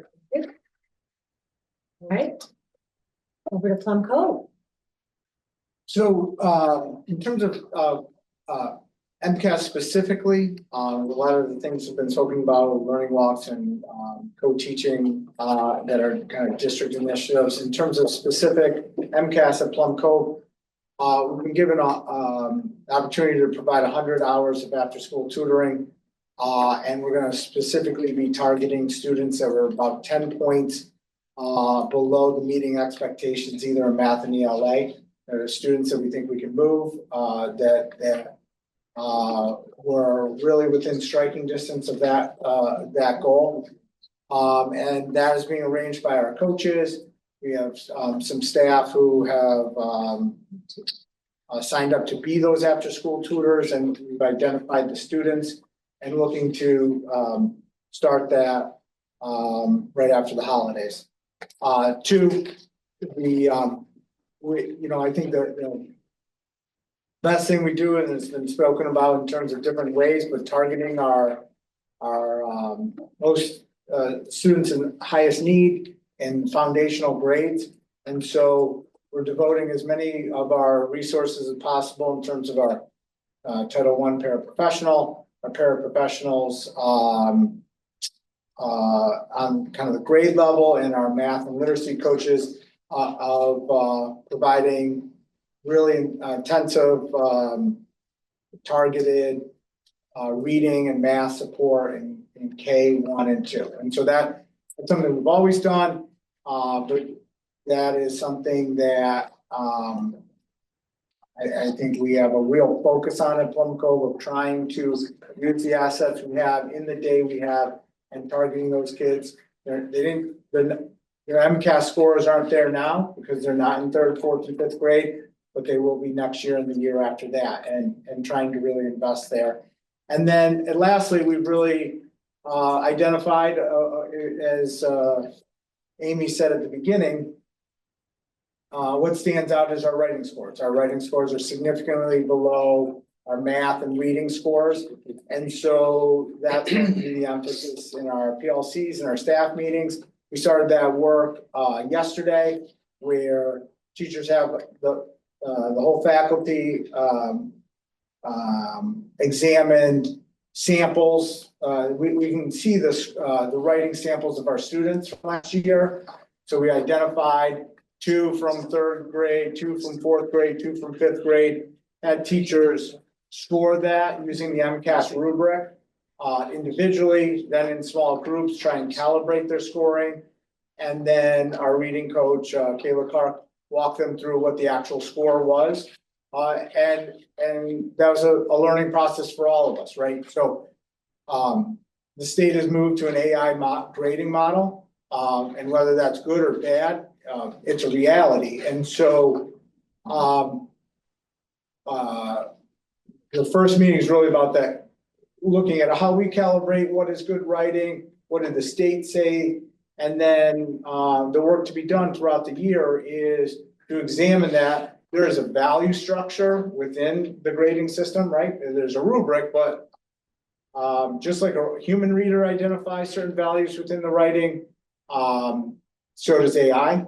And so our kids being, there are kids who in the initial work we did, when you know the kid and you see what they wrote, you're like, boy, you know, that you can tell they're really trying there, and yet they didn't really answer the prompt, or they had a good idea, but there's punctuation and spelling issues. And so the first thing is kind of looking at our calibration, but then it's really identifying what are the things that we, not just what is good writing, we have a writing program in Wisdom, but what are things that we need to really make our emphasis, we really need to identify as our priorities. And then I think beyond that, it's really, as we were starting at the beginning, about journaling, which is then what outside the program needs to be identified. Any program is great, but when you have the same program in 1st grade, 2nd grade, 3rd grade, 4th grade, 5th grade, they also have the same blind spot in 1st grade, 2nd grade, 3rd grade, 4th grade. So where do we step out of that and need to do things differently? And so most important work we're going to do is work on that writing. Yeah. So you said you're targeting the students for additional like intervention that are 10 points below. Right away, my concern goes, what if my son was a 9 or my daughter was an 8 or a 7? Are those the kids now that are going to fall through the cracks because of this much needed intervention down here? Kids are going to get lost that aren't so lost, right? So what is your response to that? I don't have an answer, but. Yeah, the response is, I think I'm talking specifically after school. So when you talk about kids who are really struggling academically, they are in special education, they're getting special education services, and after school tutoring is not going to be enough, right? And so no, that's not all we're doing. It's really the investment that we're making every day in terms of the great staff we have, both in the classroom and in special education. But then again, with the idea of targeting, if I've got 100 hours, where do you target that? And that's where we are. We had a group of students that are currently in the 5th grade. In the 3rd grade, we had a sizable group that just missed, and I thought we were gonna make that difference in the 4th grade. great teaching, great student effort, and we're still not there. And so that's the idea, that we have a group of students who are in the middle and need a little bit more. Yeah. And has the school done an in-house writing initiative across all the grades? Has that ever been suggested or done? Just to, kind of dipstick maybe twice or 4 times a year, the writing level. You mentioned, identifying certain kids and thinking about student engagement and rigor. So is there any data like that we look at currently, or maybe in the program, or maybe it's done? The program, there's writing prompts within that we score and we follow and do that throughout. Before we had Wit and Wisdom, we would do a district-wide writing prompt, and we had common scoring across the district, and we would do all of that. Wit and Wisdom has some of that built in, and so we've been relying on that. And this focus on the writing within Wit and Wisdom, that's going to tell us where we need to go, whether we need to add something like an independent writing, time for journaling or for something else. We're still discovering that and reaching out with the experts from Wit and Wisdom, our literacy coaches that are in-house experts, our classroom teachers that are also in-house experts, and we're working with them to identify them. Okay. Would you add anything else, any other principles?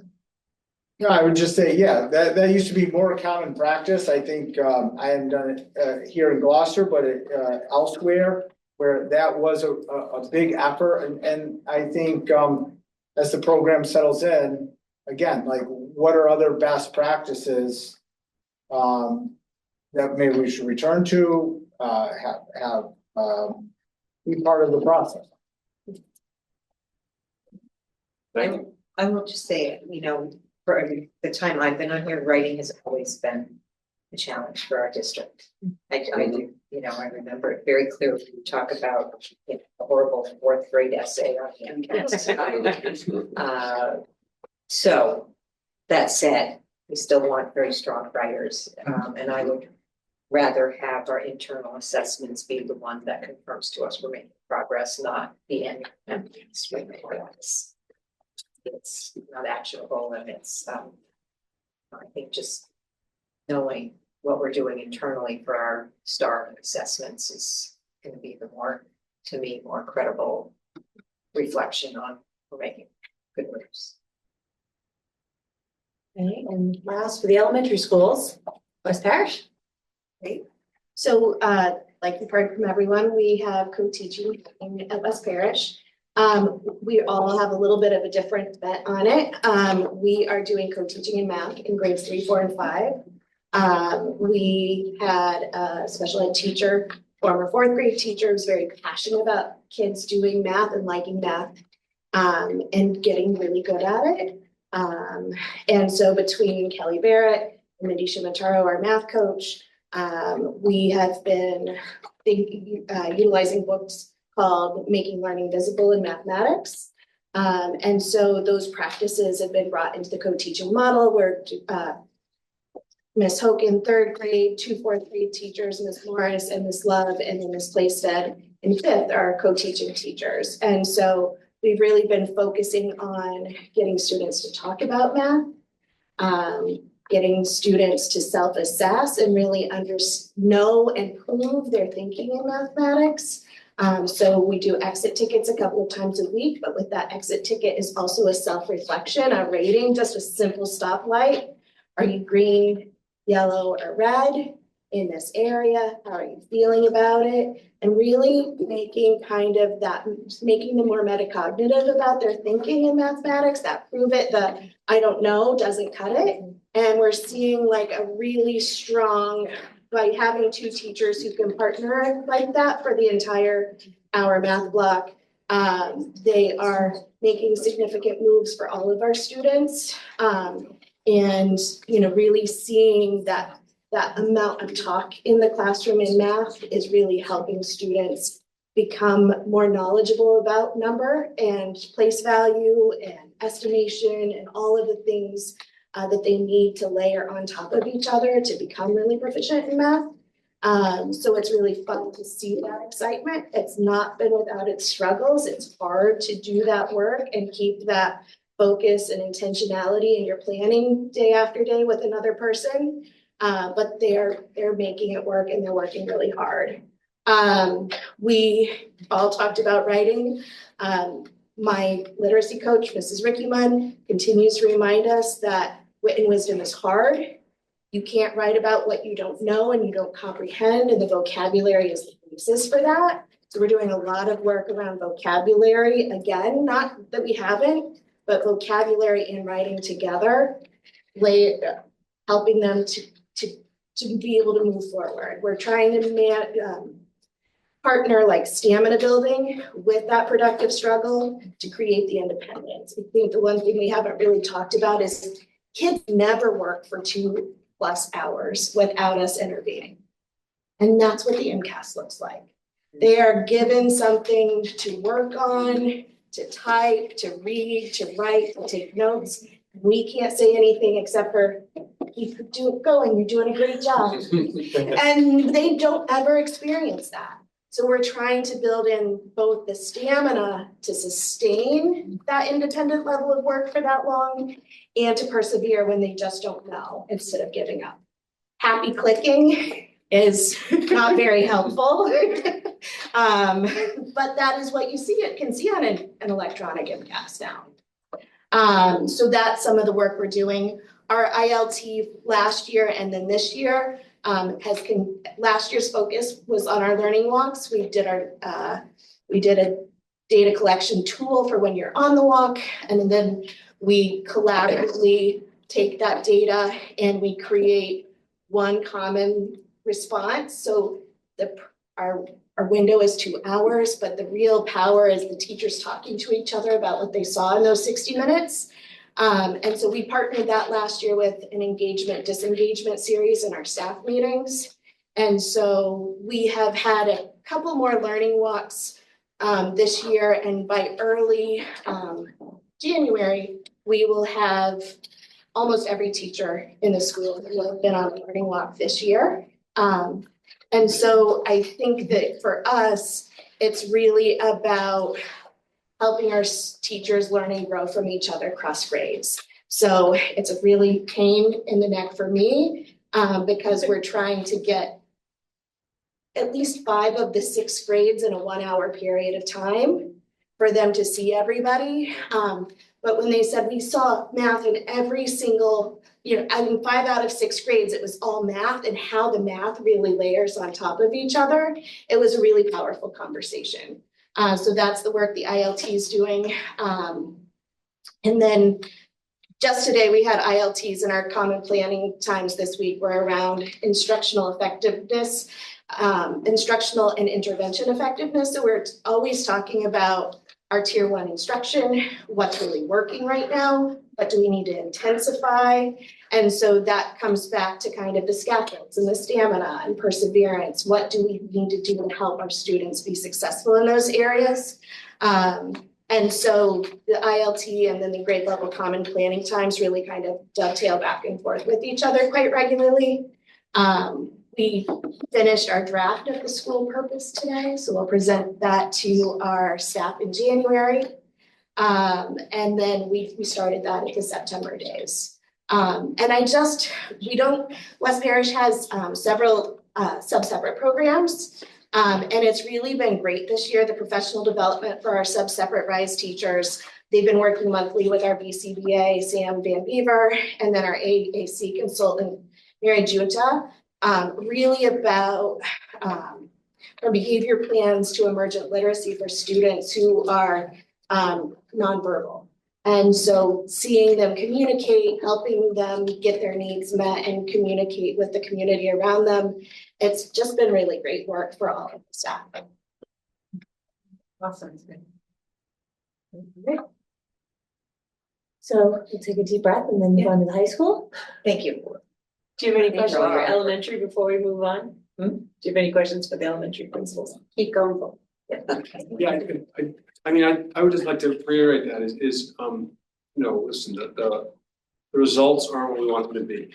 And we are all got to be an urgent push around that. And the school committee is, and the principals are, and the teachers are, right? And, you know, we know we've got to do better. If you look across any school and or districts who are really making a change, and making, you know, accelerating learning and student achievement, they're doing the things we're doing. We are doing the right things. But it takes a little more. You know, it takes better leadership by myself and Amy, because of us, you know, and you know, I think that Chris will probably tell you that I'm leading in a different way this year, because, you know, because I can in a lot of ways, on this and keeping after them, you know, providing support, but also applying pressure. You know, they're doing the same thing at their schools, and that's organizing the time they have, as they describe, or as the teams they have, but also providing support and pressure as well, keeping after it. You know, and then our students our teachers are obviously, you know, working really hard too. It takes a couple of things here. One, as Jefferson DeCarmo said, a belief that we can do this, and a belief that our students can rise to the occasion. Okay? A belief also that our teachers can too. But that belief is across all our staff. It also takes commitment. You know, this is the right work, but we got to stick with it.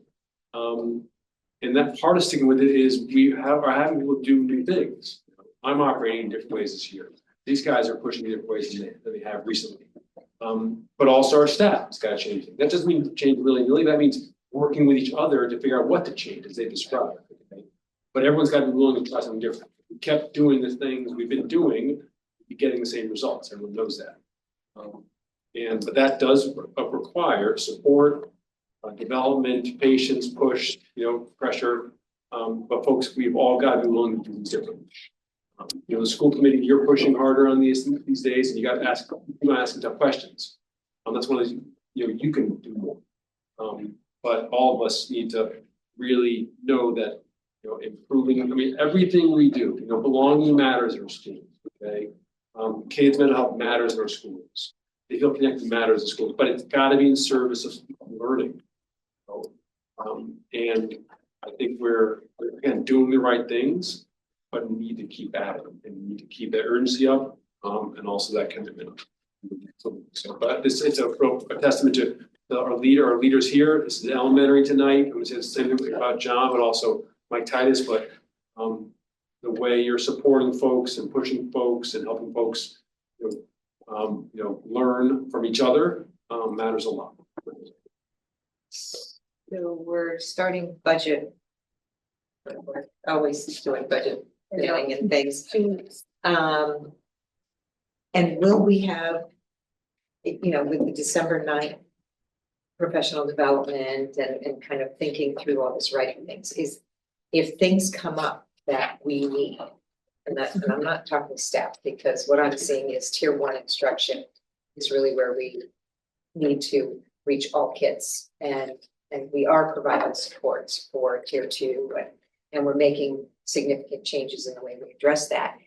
If there are other pieces of curriculum, if there are other outside consultants or whatever, I would love for that to get brought forward during our budget time, because you know, clearly everybody is doing, you know, and I've heard the same thing from other teachers, that we are doing so many of the right things, and we, you know, everybody's working hard, just aren't seeing the fruits of our efforts. So if there's things that develop that you say, maybe this could be worth things.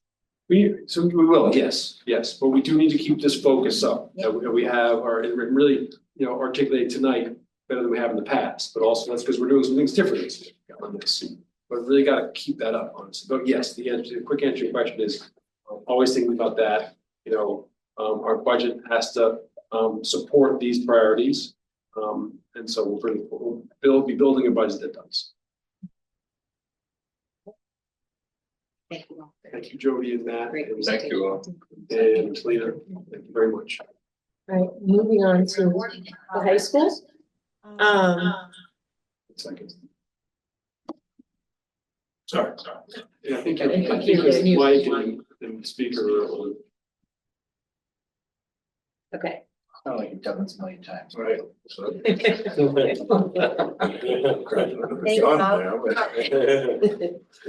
So when we talk about MCAS at the high school, we largely talk about grade 10. And so we're gonna talk about ELA for grade 10, meeting exceeds. We are below the state. We are taking a similar trajectory of the state and going down, which is a little concerning, but what came up in the student data and achievement committee meeting, we were looking at things and we're not ready to report out on that yet, but one of the things we noticed about the high school is it appears that in 2021, we were really spectacular. And there was questions of how did we do so well right out of COVID? Why is our score so much higher? And are we really taking a big dip? And so what I have done is I took a little, dug a little more into our data, and our participation rate typically runs between 96 and 100%. Our students, 10th grade students, all students, take the MCAS from year to year. In 2021, only 82% of our students took the MCAS. If you remember, that was the year it didn't count. It was right out of COVID. And so It was a COVID year. it was the COVID, Yeah, it was the COVID. end of the COVID year. So there were students that were still remote, there were students not coming in, and not anywhere close to 100% of our students took the MCAS. So you will see a dip as we go through here from 10th grade, from 2021 to other years. I'm going to say I don't want you to worry about that. I don't like a dip, but I don't think it's a valid dip because it was not 100% or even close to 100%. It was a false reading in that year. Right. We should take that year right off the. We should, but this goes back 4 years on the charts, but next year will be gone. Okay, so this is concerning to see, but after doing a little more digging, I do believe it was, in our elementaries that year, the participation rate was in the 90s. It was high school where they got to choose not to come in and take it, right? So, yeah. All right, we still want our meeting exceeding to be higher. You can see here in the domains, language, reading, essay, and writing. We are closer with the reading and language, and again, our writing, continuing through the district, is a challenge for us. So we're going to continue to focus on writing. Our student growth in ELA at 10th grade is 41.7. That's low growth. What's concerned, remember, I'm not counting this 21 year, but I'm seeing 4 data points of low growth in ELA. That's a concern for me, and you'll hear Dr. Perla talk about that in a little bit. But we need to have, get our growth up in ELA in particular. Is that 8th grade to 10th grade? Is that how that gets measured? Yes. But it is trending. It is trending up, Yeah. but at 41, I want to be closer, I want to be over 50, I want to be closer to 60. Yeah. Okay? Is that remember that 50 is a year's growth, so 40 is less than a year's, that's not good enough. Okay? For math, we're at 41% meeting exceeding. We are trending, remember that 21 doesn't really count. So we are kind of bouncing at, below, above, at the state. We're kind of right in line with the state for our math scores. And then the celebration is our student growth percentile is 61% in math. And I'm going to point out that it's the 2nd year in a row that we have hit. I think we were 59 last year. So we have had high growth, more than a year's worth of growth in math for 2 years running. Wow. That is, if I go back here to, let's see, if I go back to here, we should, if we continue that, to get higher than the state. That's the idea. So if we continue that high growth, we should be getting scores that are higher than the state. So, but also if it's measuring 8th grade and 10th grade, it really should be calibrating that growth over. It does it like, over 2 years. Like 9th grade what I'm saying is this is good news because it means in 9th grade, they're doing high Yes. growth, and in 10th grade, yet again, they're Yes. continuing that Yes. growth. So we're happy with our growth in math. I would like our achievement to be higher. We definitely would like to be higher here, but our growth in math is something to celebrate for a 2nd year running. Okay. And then for science, we've kind of dipped down, we are below the state. And we can see in the categories, science is is always difficult, it's very language. The biology test was very language heavy, this is where we are. Okay, remember, there's no growth because science is only in 5th grade, 8th grade, and 10th grade, and they're different tests. 5th grade and 8th grade are more all kinds of types of sciences. 10th grade is just the biology. What's that second word? I see, Ecology, yeah, and that, heredity, evolution, and molecules to organisms. And what grade is this? This is 10th grade. 10th grade? Do they take it in 9th grade? When they take it in 9th grade or 10th grade? They take it in 10th, well, I'm not sure what district did this I think last it's year 10th. was 10th grade. They have the options to Yeah. decide when they want to take it. Okay. And then we move on to our multilingual learners. We had high growth last year, if you remember, with gaining proficiency. We did not meet our target. We actually went down a little, so that is of concern, and we are focusing our ML department to look at that. Laura has a question. Oh, I know. I can't see her on this, sorry. Yeah, Thank you. I just checked it. Laura? Hi, sorry. Just a question on the science MCAS, Amy.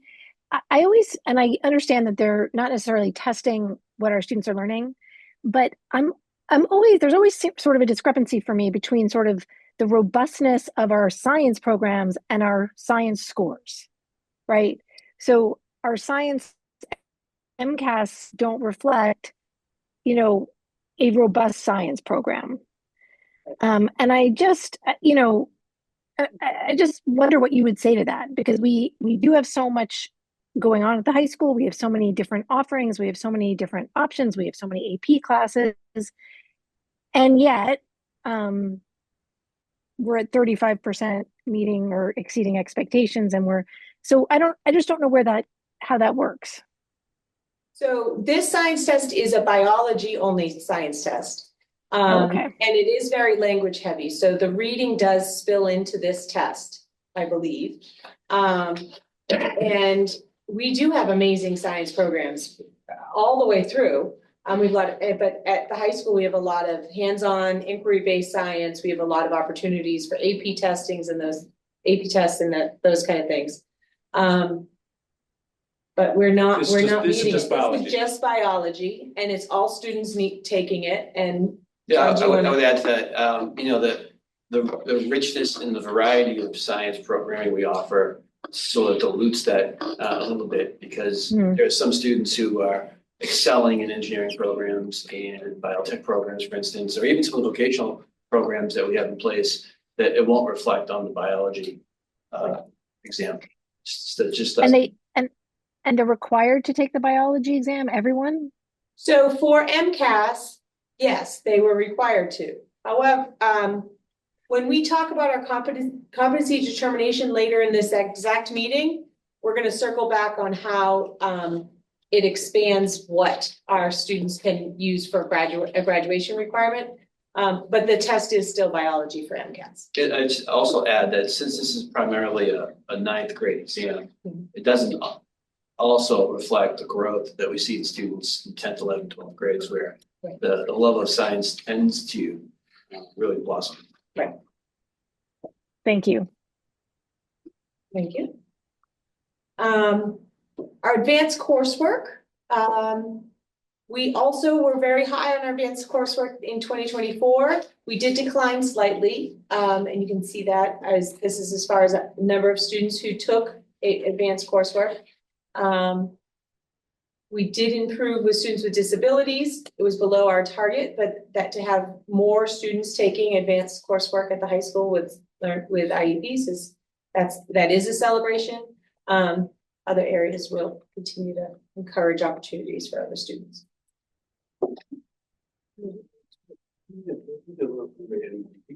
No.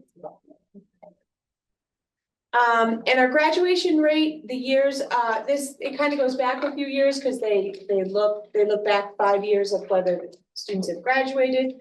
And we have exceeded our target for 4-year graduation rate for our highest needs students. So there's a celebration. We've done some nice improvement for our. That's the top chart. The top chart, yep, right here. So our 4-year cohort rate, so that means students graduating within a 4-year period. We've improved either below target or exceeded or met target for all areas. So there's a celebration. And then annual dropout rate, however, so this goes back a year from 23 to 24, we declined. And our extended engagement rate, so these are students, that go beyond, take more than 4 years to graduate. We have provided some opportunities to get more students to graduate. We've improved below our targets, but have improved in most areas, other than with our Hispanic and Latino did decline. So on the declines, on either the dropout rate or the extended engagement, the sort of 5-year dropout rate, the declines really happen with Hispanic, Latino, or English learners. Okay. Otherwise, any of the declines have been quite small. But both those areas, the annual dropout rate and also the extended engagement rate, you see some.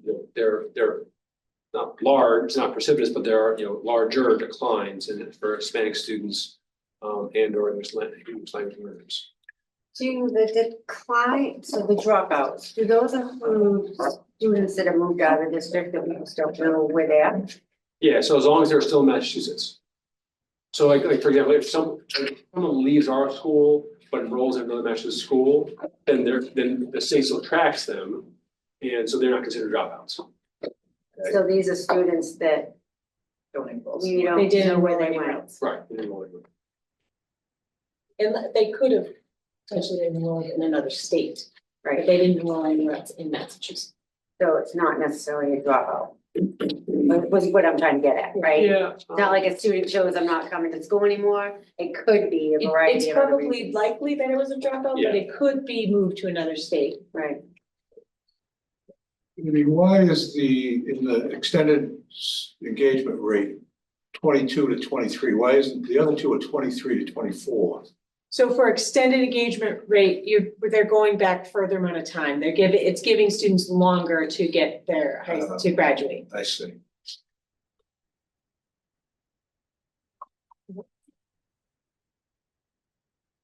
So Dr. Perella is going to talk to us about a growth and a focus for the high school. Thank you. And one of the things that I know was mentioned earlier, the Open Architect program has been really extremely supportive and helpful for us to kind of dig into this data. So I'm really highly appreciative of that.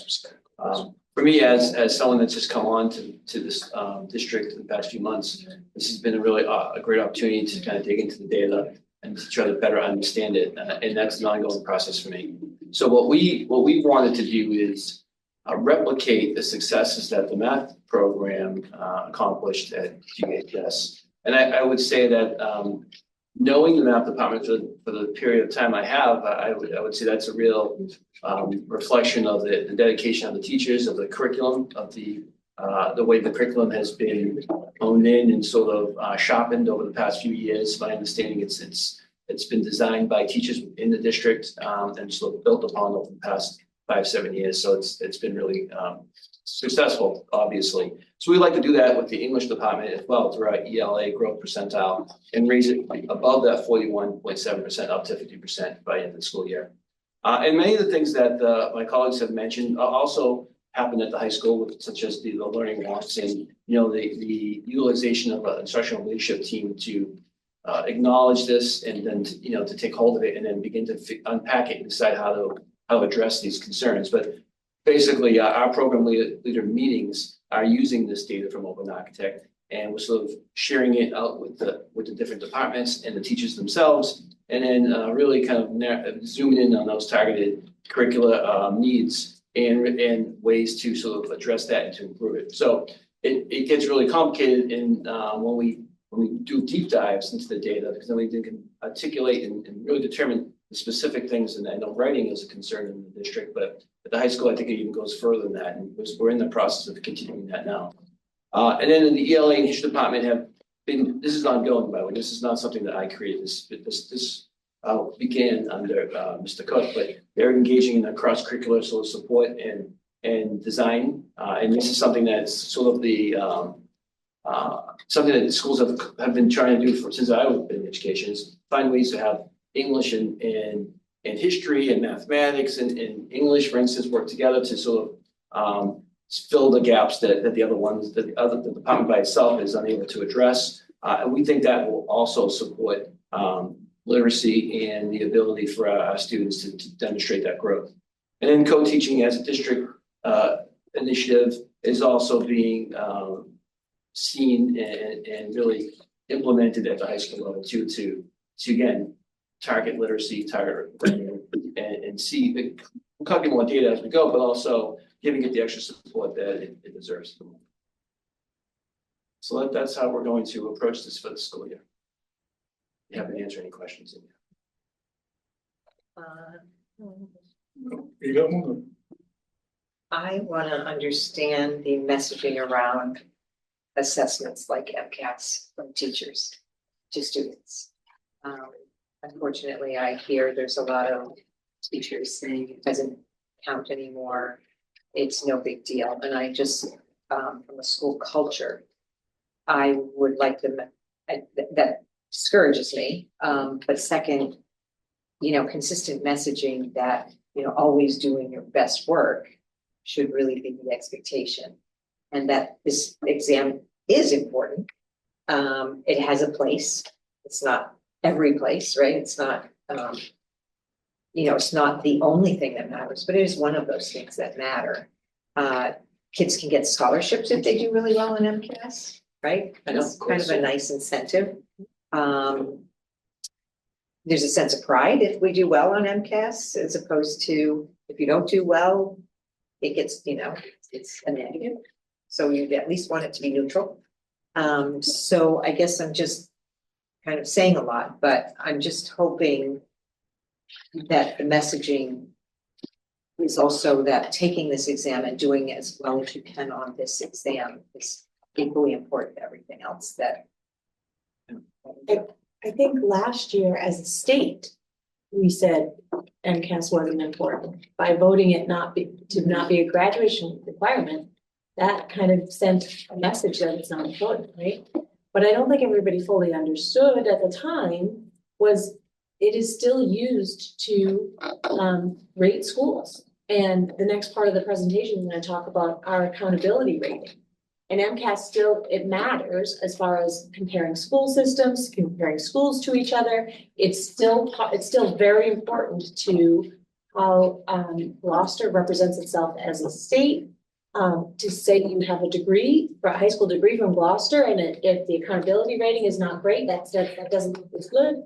It matters, but it matters in a different way, and it's harder to see. And unfortunately, I think that's a message that our whole state gave because of taking it away as a graduating requirement. It's our job to talk about how it's important for us, how it's important, because there is a sense of pride of showing good growth, of meeting expectations. There is that. There are scholarship opportunities. There is the opportunity to say, I participated in this and my whole district is looking better because I gave it my best job, right? My best effort. So it is important, but it's a harder message for teachers and principals and district leaders to sell because whatever happened in the state last year kind of worked against us, right? So we just need to keep sending that message that it is important. And it's a reflection on our teachers as well. It is it's a reflection on our whole district. We don't want that message. Right. To be.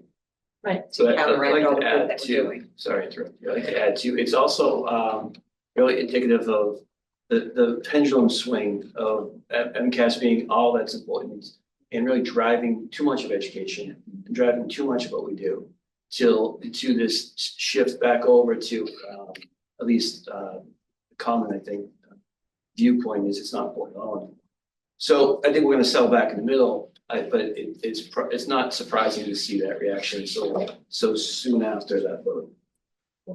And there is some, I've had some high school math teachers reach out to me and said, can you see our growth? They're so excited, right? Like there is that sense of pride when you're seeing progress. So we need to emphasize that. And I think we need to shift it into what it will be. Right. Just an assessment system that support teaching. Right. So we're celebrating MCAS, right? We do the MCAS check-in every year, like we're doing. That pendulum is swinging. Yeah. I don't know that it's going back. I mean, it's a new way, a new generation, new world with everything that's going on in it. It almost seems like we need to come up with another different assessment conversation, It right? might be something. Because I think, like I said to Kathy, when we were getting the scores, we were declining, kids aren't trying MCAS anymore. They're not gonna, I'm not gonna stress out anymore. I'm not gonna worry about that test. It doesn't matter, right? That's, to me, the approach that a lot of students are taking. So, and I'm not saying MCAS is not important, trust me, I was surprised by the state when they made this vote. But things are changing, and it seems to me the measurements have to change with that, which is what we're doing, but not make such a big deal about MCAS. I mean, I know they can get scholarships, but that's not gonna make a student try harder in a lot of situations. I think high school is TBD, in terms of the impact. Yeah. Right, it has unequivocally changed, okay? At that point, students, can't have the independence and knowledge, it doesn't matter in their graduation, and they can act, and they will act to some degree. And it also depends on what we do as well at the school district, right? Same time, other districts and schools continue, scores continuing to increase and get better. Especially, 3 through 8, and we need to be able to do the same, because it's a reflection. Remember, No, I get that. It's a reflection of what kids are learning, not all are learning, all they're doing, but it is a reflection of what they're capable in some very basic areas like reading and math. So it's like the state vote wasn't about limiting MCAS, it was about limiting the graduate requirement, which will have an impact on high schools across the Commonwealth. But if other schools can continue to improve, we can continue. I never want us to move away from it. I And that's get only that. not only MCAS, it's any indicator we set. All I'm saying is, I think we put too much emphasis on the MCAS as opposed to talking more about the growth, right? So I don't wanna have this dreadful conversation every year, it's MCAS time again, what are we gonna see, right? No, let's have a growth conversation, right? Let's not label it the MCAS. And that's what we've been, we Right, show the and I hear achievement, it. but we want growth is what we need. We Growth need is- all students to grow. Right. Whether they are low on their achievement or high, all of our students should be growing at a high rate. Because they deserve that. Right. I mean, the growth is important. People test bad on tests. I went to law school, everybody worried about the bar exam. Some people can be a genius and not pass the bar exam, right? I see MCAS that has had it, right? You have kids that are really performing and showing growth, but the MCAS isn't capturing that, right? So let's go back to talking about growth in other ways too. I just think that's. I add one more wrinkle too, and I'm not sure if it'll be fully received well, but I think if we think about what's gonna fill that vacuum. Because MCAS was a useful snapshot, but it did drive teaching. So there was prep testing, it was prepping for testing. Much of all the schools in the state too, that they prepped for this test. Right. If you pull that out, you fill that vacuum with something really else. enriching, something beautiful, something worthwhile, then I think we're talking about two very different things. I agree with you 1,000%. That's exactly what. We have to find that balance, and I think that's what the competency determination discussion is really about. Right. I did, I wanted to just comment. John, you mentioned early on that the math curriculum was kind of defined or created by people in the department. And you might have answered the question, but I guess the question is, in areas where we're struggling, can that model transfer to other, that model of collaboration amongst those involved in math in high school? Can that transfer to to areas that we're struggling? That would be my first question. And then the other part of it would be kind of to allude to what Kathy said about just the culture. And I don't want to get into, and I don't think we are, it can sound that way, like, oh, we did away with MCAS. Like, just because that happened, we don't need, doesn't mean we can't keep our bar high, I guess is what I'm saying, and say, hey, as you just said, what are we doing to fill that with enrichment and, you know, programs that might be, you know, deliver the type of results we're looking for that, I don't know, all of a sudden, I've kind of gone down the rabbit hole lately of looking at, you know, outside the box a little bit and thinking about culture and all that kind of stuff and how important that is to I think to the future of not only Gloucester Public Schools, but schools across the country. So the first question, absolutely, I think modeling collaboration in the faculty. Obviously, it's a lot more complicated than sort of just putting people together and create a curriculum. But I think that sort of spirit of continual growth and dedication, and I'm not implying that that's not present in the other departments, but it's clear in the math department that I think is probably reflective of that grade. The second piece, absolutely, I think that the school committee has a great opportunity in the district itself in this upcoming year to really define what it means to be a graduate from Gloucester High School or from Gloucester Public Schools. And we can determine that. That's one beautiful thing about this MCAS situation is that it gives the community power to decide what their graduates will look like. So I think this is a great opportunity for us. Thank you.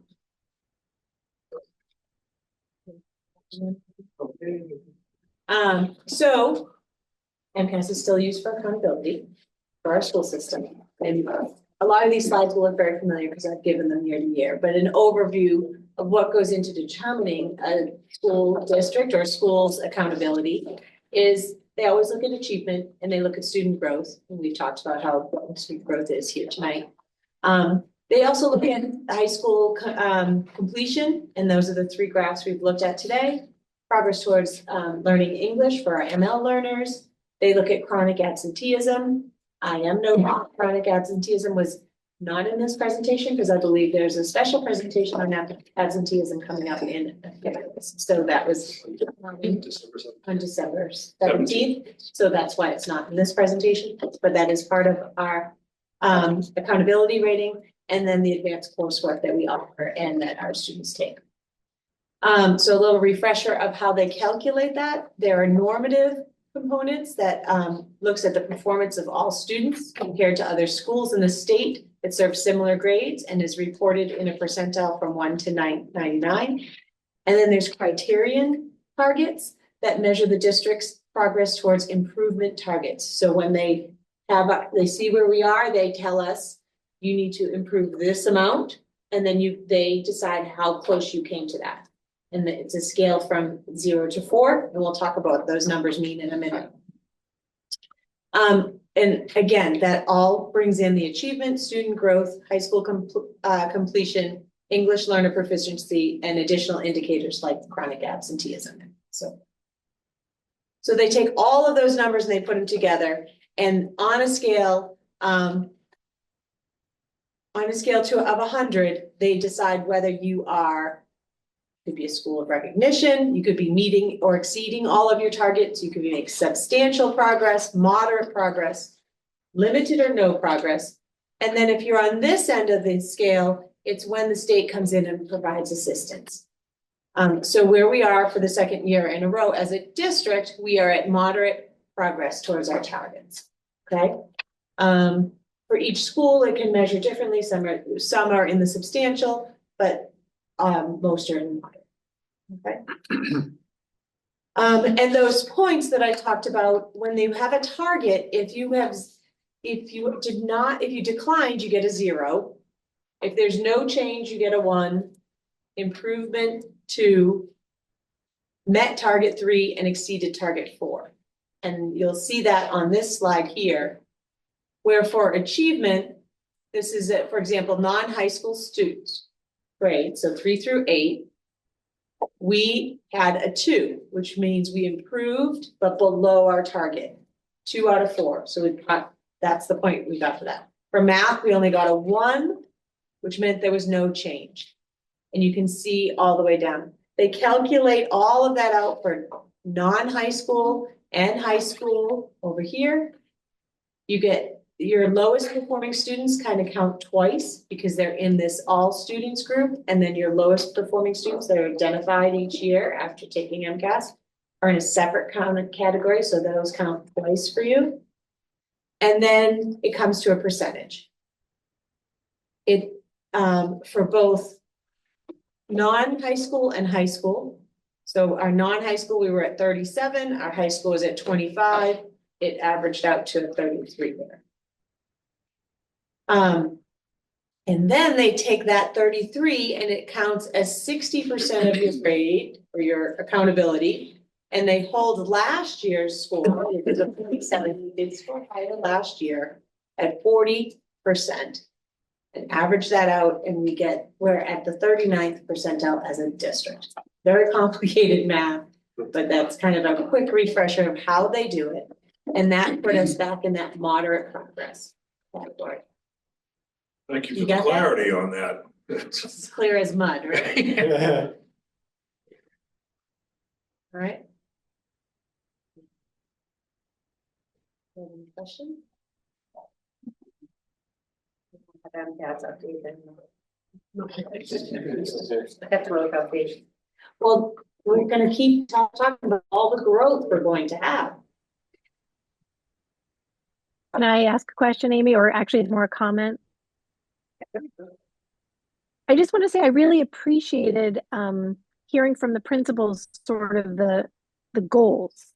Like I really appreciated hearing not only but what we're looking at and sort of how we're going to the next step. I really appreciated that model of how you presented tonight. So thank you to all of you.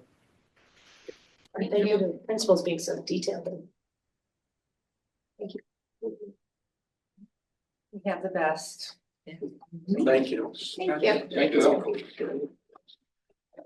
Thank you, everyone. Okay, thank you all. Thank you all for You gotta stay, the competency determination. but thank you for tonight, really for everything you do every single day, support our students, their families, their staff.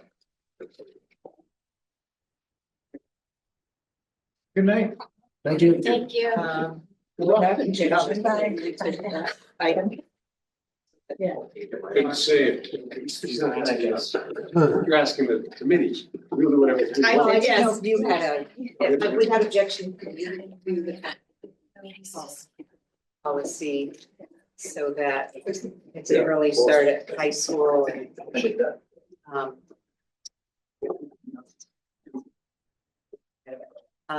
so Laura, we're doing the program, the policy, just so you know. See your face. Okay. Okay, so because Laura's online, she asked me to present in the policy subcommittee, program subcommittee. I can do that. Okay, all right.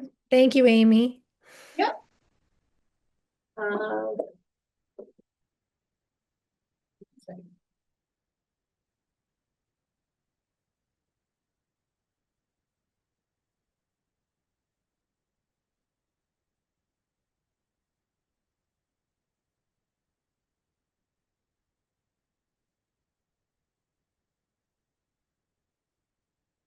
Okay, for the competency determination policy.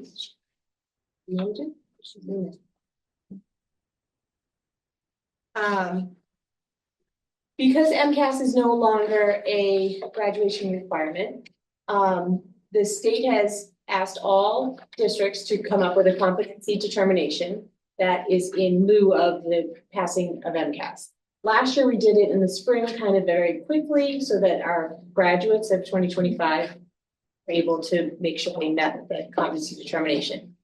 Now that we have a little more time, the state has asked districts to create a more detailed competency determination policy.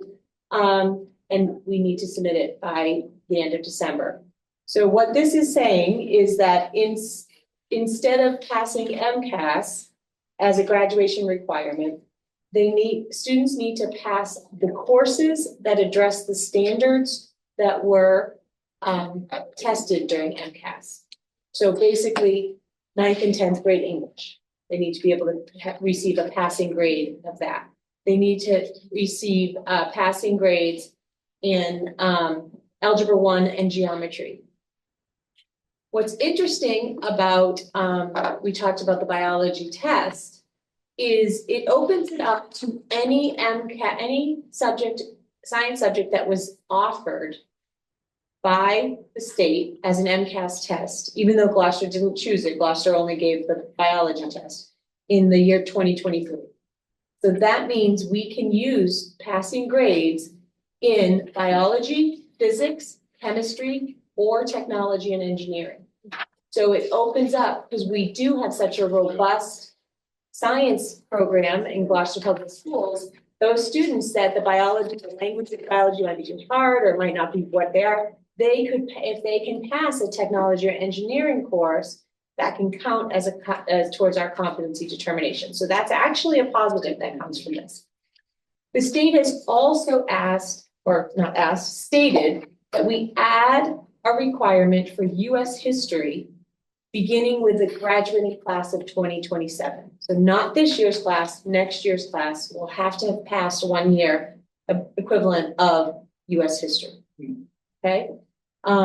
And then in the policy, it goes on to talk about how we support students with disabilities or English language learners, or students who enroll late in, so if they come here in 11th grade, how do we assess whether they have earned a competency determination? And then there, of course, there's an appeals process. If that hasn't happened, and that goes along with all of our appeals process, they would write an appeal in writing to the building principal, and we would do a transcript review from there to assess whether they would. Right. Should I add anything else, Dr. Perla? No, just that this is, our expectation is this is a short-term fix. Yes. The state. So the state is signaling, and they have formed a graduation committee statewide, and we are expecting in a couple of years the state to tell us what graduation requirements should be for the state of Massachusetts, or to advise us. So this is something for now, but we do expect it to possibly change in a couple of years. When the state creates something like that, is that the standard, or can we create our own standard? I guess, is that the baseline? It would be the baseline, so your policy, you always can, you can change make it more robust than that. Yeah, I mean, one of the things I'd like to see down the line is inclusion of some community engagement components, and not necessarily a community service, because I think that tends to be not really as effective as it could be. It's usually a checkoff list, but something where we can think about getting students into the community, or maybe some external learning opportunities. I think long term, it's really ripe for those kinds of additions. Thank you. So the competency determination is one part of the graduation requirements. This is not entire graduation requirement. This is in place of passing MCAS. For Gloucester Public Schools, we still require for them to take 4 years of math and 4 years of English and 3 years of science, I think. Great. But yeah, so that hasn't changed. This is the part, this is going in and in lieu of the MCAS. I didn't know how we put, this is for approval tonight, first reading, or what? I'm trying to figure out what we're doing, and then Is this the first time we presented? Yes, the first time we're presenting. Yeah. Yeah, this is the first reading. We put it off. It was on the agenda previously, and we were too full. Just quickly reading it, under the English language learners.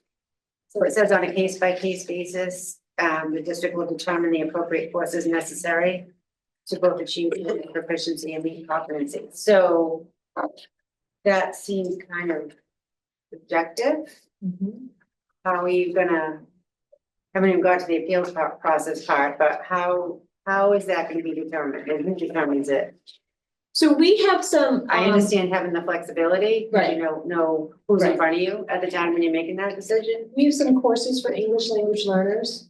We call it EL1 and EL2, that meet the standards of ninth and tenth grade because they're covering the same standards, just at a level that is appropriate for students that are still acquiring the language.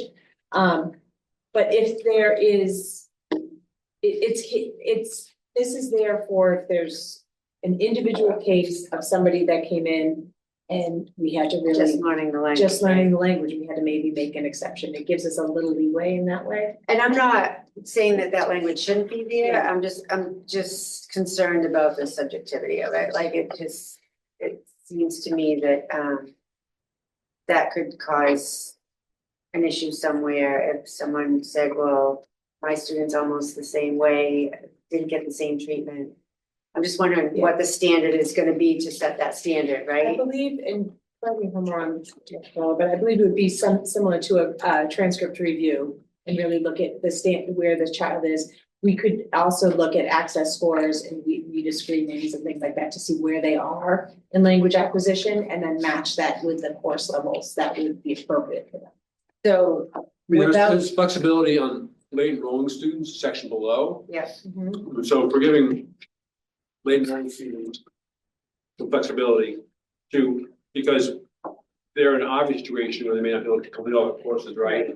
But I think giving also English language learners some flexibility too, in a way specific to their situation, I think we sort of have to.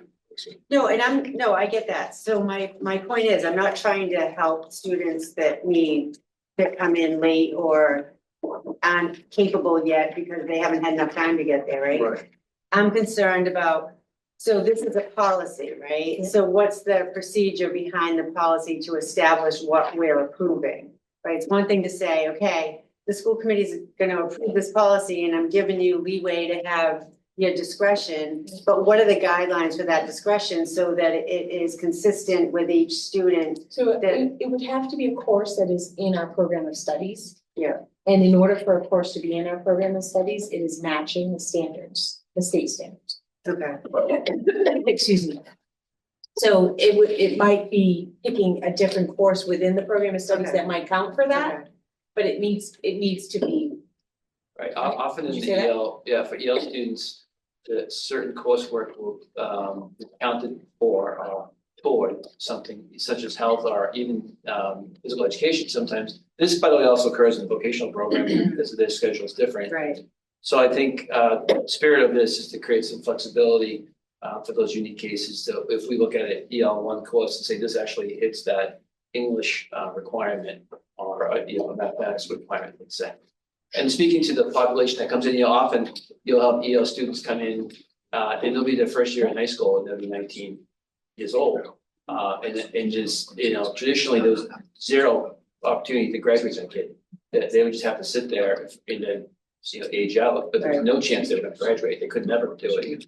So this, I'm not sure how it's gonna work yet, but it sounds like this will give us that opportunity to find individualized student their plans for these students. So you just said exactly what my concern is.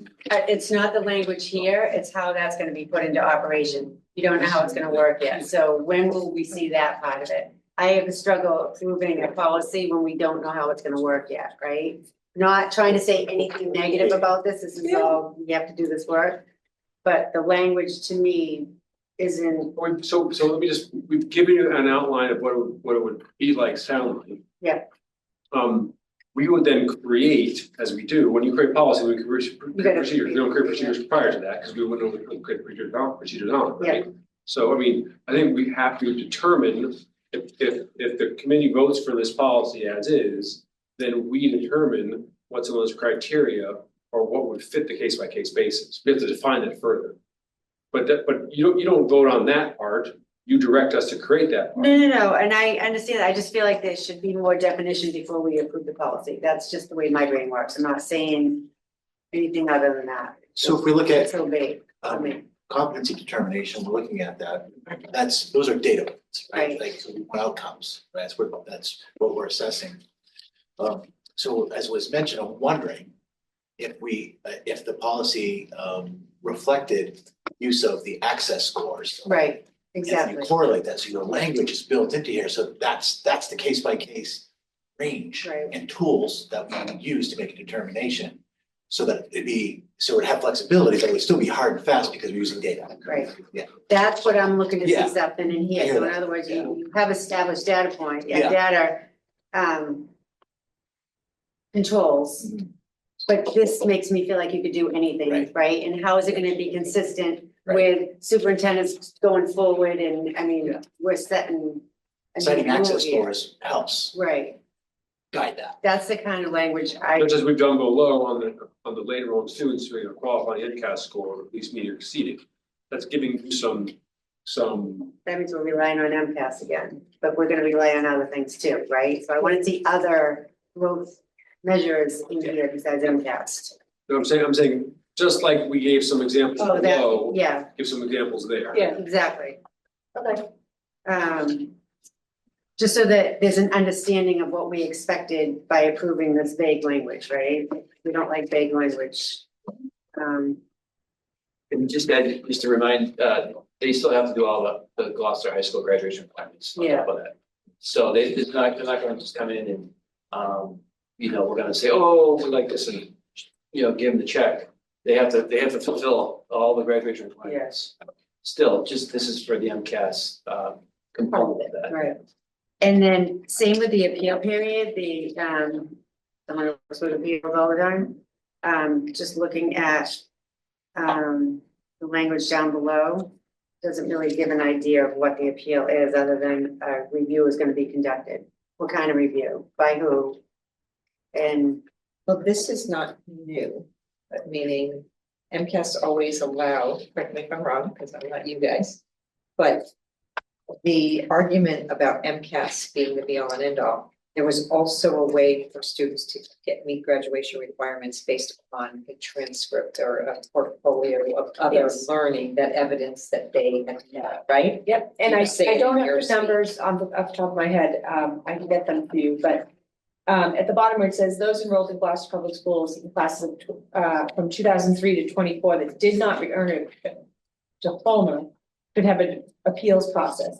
We've already gone back and identified students Okay. who didn't pass MCAS, but met what our current, competency determination was for last year, okay, and they received a diploma. So Okay. we've already done that. all right, so that's a. And so that would be the similar, Yeah, appeal process, is we would look at their transcript. The guidance department did a transcript review and identified students that missed because of that one thing that is no longer, and the state said we had to go back as far as 2003, so we did.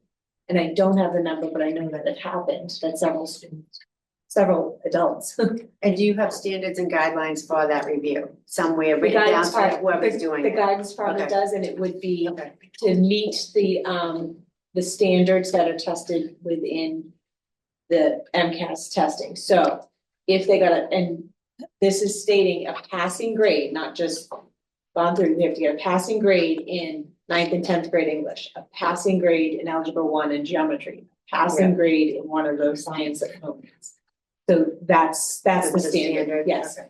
As long as it's yeah. documented somewhere, like sometimes we have the policy and then the /R or whatever it is afterwards, that's all the standards. I would just hope that there's something like that coming So forward. something we added from feedback from last year, from the committee, is in the coursework requirements, and we added the passing grades. Because the state's model said the equivalent of 2 years of high school, English. And last year we agreed that it was not just you attended 2 years of English, you passed it, right? And so that has been added to all of that, you'll notice.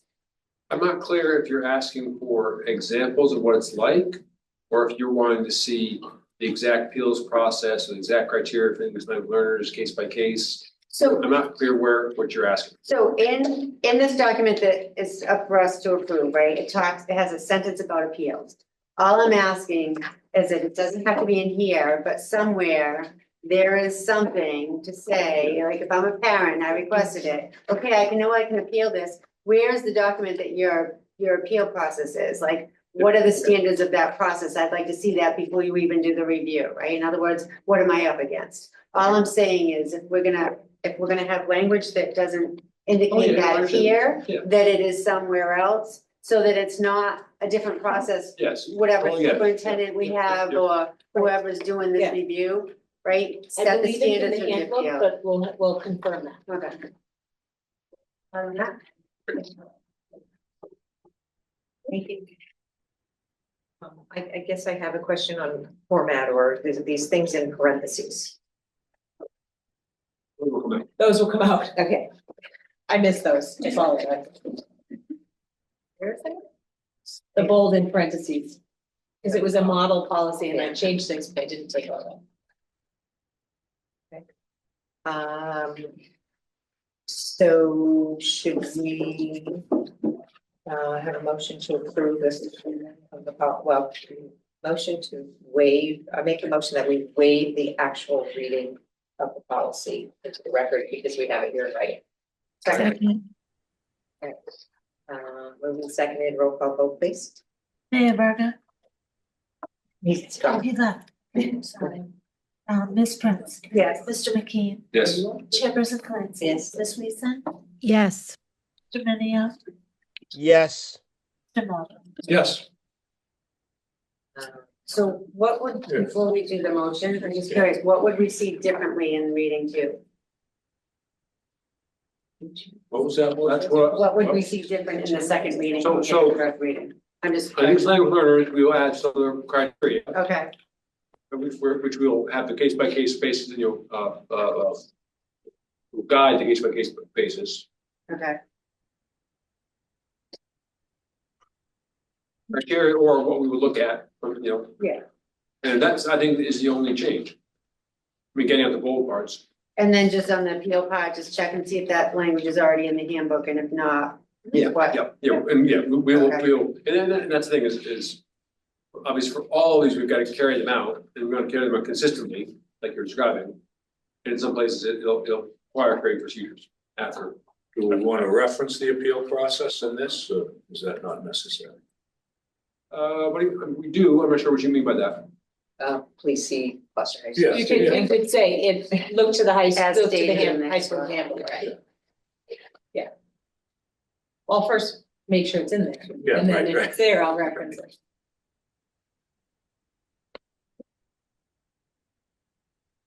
So, one more question, before we say that this is the first reading. Students with disabilities. So students with disabilities who are placed in out-of-district placements must meet the requirements of the competency determination policy of the placing school district. Are the requirements gonna be that different, or are there standard requirements through Massachusetts schools for students with disabilities?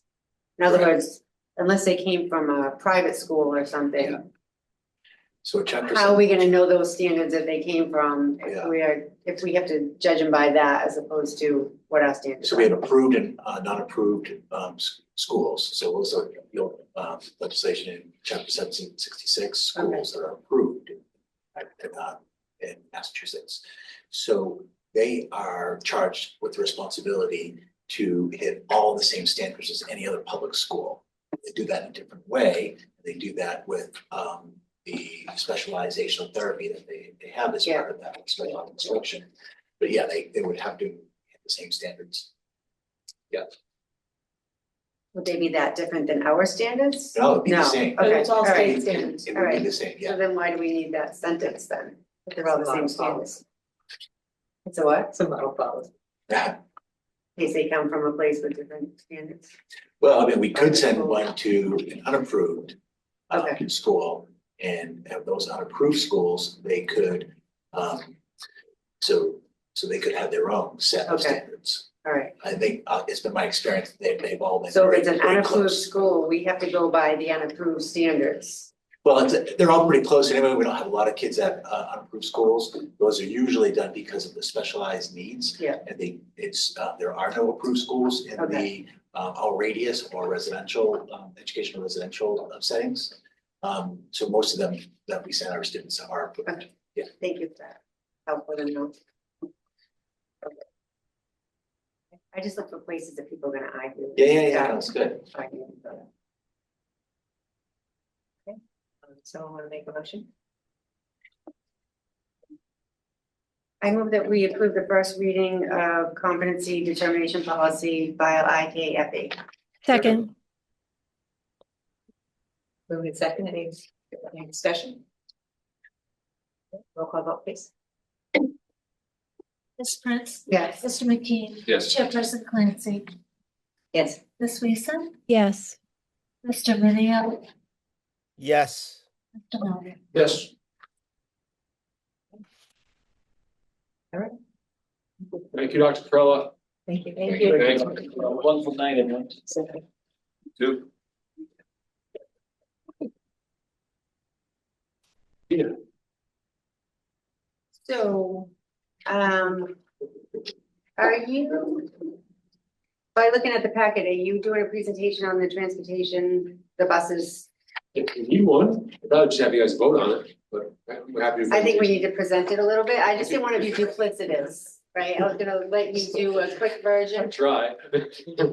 No, we can do that part of it, yeah. we'll do Because that. that's the majority of the report, right? You mean duplicative? Yes. Not duplicitous. duplicitous. No, I don't want to It's a little word. Try not to duplicate. No. Whatever it is. Okay, so the subcommittee met on November 12th. We have a budget calendar. If anyone's interested, I'm sure it's online somewhere. Budget season starts next week. Get ready. So we don't need to talk too much about that. We are gonna have a discussion on buses, which is gonna come before you with a motion, but I'm gonna let the superintendent present that to give the information to all of us. In case you didn't go watch the meeting that we had by Zoom. As far as the budget is concerned, we are on target, no budget concerns in any areas with out of district tuition and transportation. The operating budget is in good standing. Had some transfers that we approved in our consent agenda. But the other topic we talked about is, as you know, last week we had a comment by a bus driver come forward to us about having cameras on the buses. So we referred that conversation to BNF. And we discussed how we had this discussion in BNF last year. And we talked about installing cameras on buses so that they film cars that go by that do not stop and comply with the lights that are deployed. We had talked about how they have these cameras on buses in Peabody and Salem. We've heard that, we're looking We've heard into it. Peabody does not yet. They did. Peabody had them in Salem. No, I communicated with the superintendent. Peabody, just so, we'll gather more information and come back to the BNF. But Peabody did a review, like a trial of them to see what they learned about what happens. And because of that, what they learned last year, I don't know what they learned because we only exchange emails. They are now looking for vendors to install them. Have installed them. I know they had tested it somehow because I knew there was some issues with it. Nature of the test.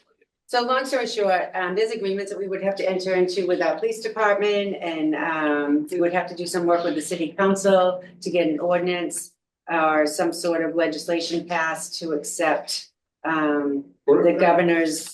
We don't know if we've got to do. But we don't know what we're doing yet. Well, that's what I'm trying to say. There's work to be done on this, so there's been no decisions made. We're gonna continue the conversation as the superintendent reaches out to other districts and find out what other districts are in their process of getting these cameras on the bus. And just a quick, and we're also looking for costs, and then we're also, I did check in with Chief Conley. He says that, yes, they would have the people to review the videos. If we did this and got through them, so he's not concerned about that. I will say, none of us know how many videos we'll be getting to them. But the chief was open to it and didn't consider it an issue in terms of being able to review them. So one of the things that came out of our conversation was asking the transportation director to potentially get some sort of log going when this happens, so that we have an idea of how often this is happening and where. And that is more information that will feed into our discussion and we have it at a later date and make a decision. So that when we do meet with the police and do put something forward to the city council, if we get to that process, we have a better understanding of what's actually going on. So important discussion to be determined at a later date. And that's all I have to report. Now, shall we go with the? Now we have the transportation. You have slides from, I'm not gonna present all of them. But Gary and I will go through, there are some key ones. So basically, just to let you know, catch you up, is, let me show this, sorry, I'll show it while I say it. We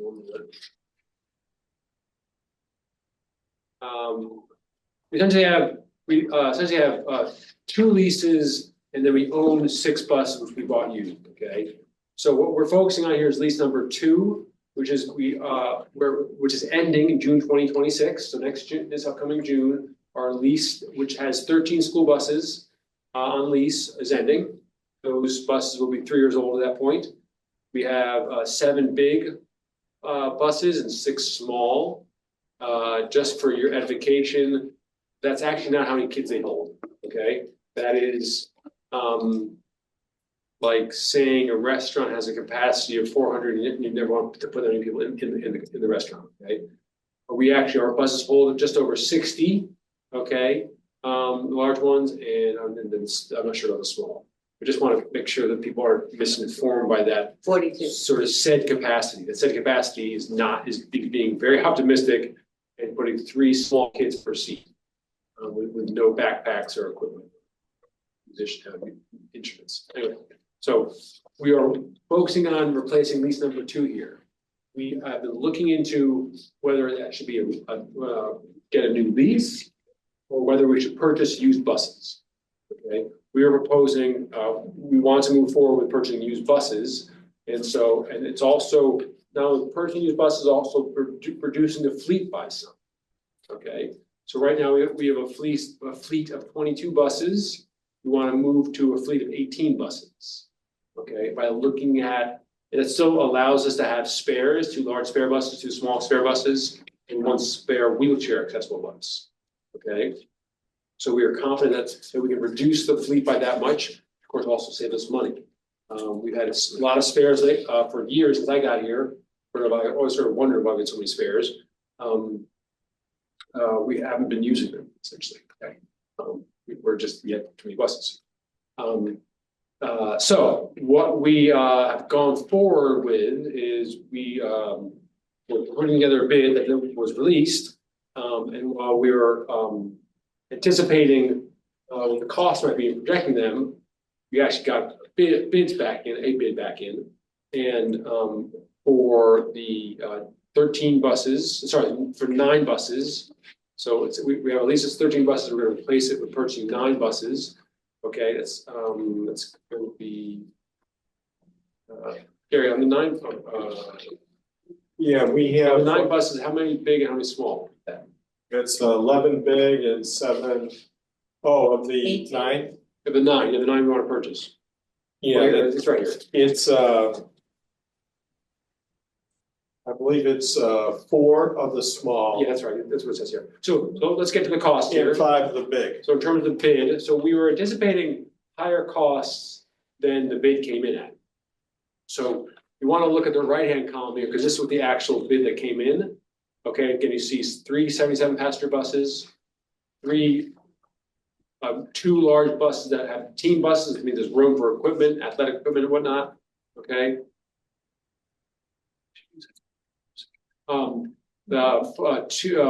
Two smaller special education buses and 2 special education buses with wheelchair lifts. It's a total of 9. 3, 2, 2, 2 is 9. The actual bid cost came in at $480,000. That's got to be financed. That's for the cost, the total cost of the purchase, $480,000. Right, for the 9. Good. Right. Okay, for the 9.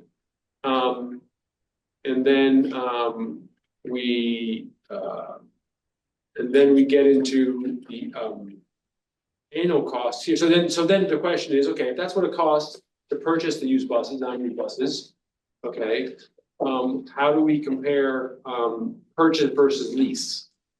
Okay, so what we've done next to compare those is actually showed you what the full cost would be when we have a full fleet of 18 buses, okay? And that we're comparing here 18 buses leased and 18 buses purchased, okay? As opposed, we could have done 9 and 9, would have been the same thing, okay? But ultimately, if we're going this way, within the next, I think, 4 years, we'll have all of them on one or the other, basically, okay?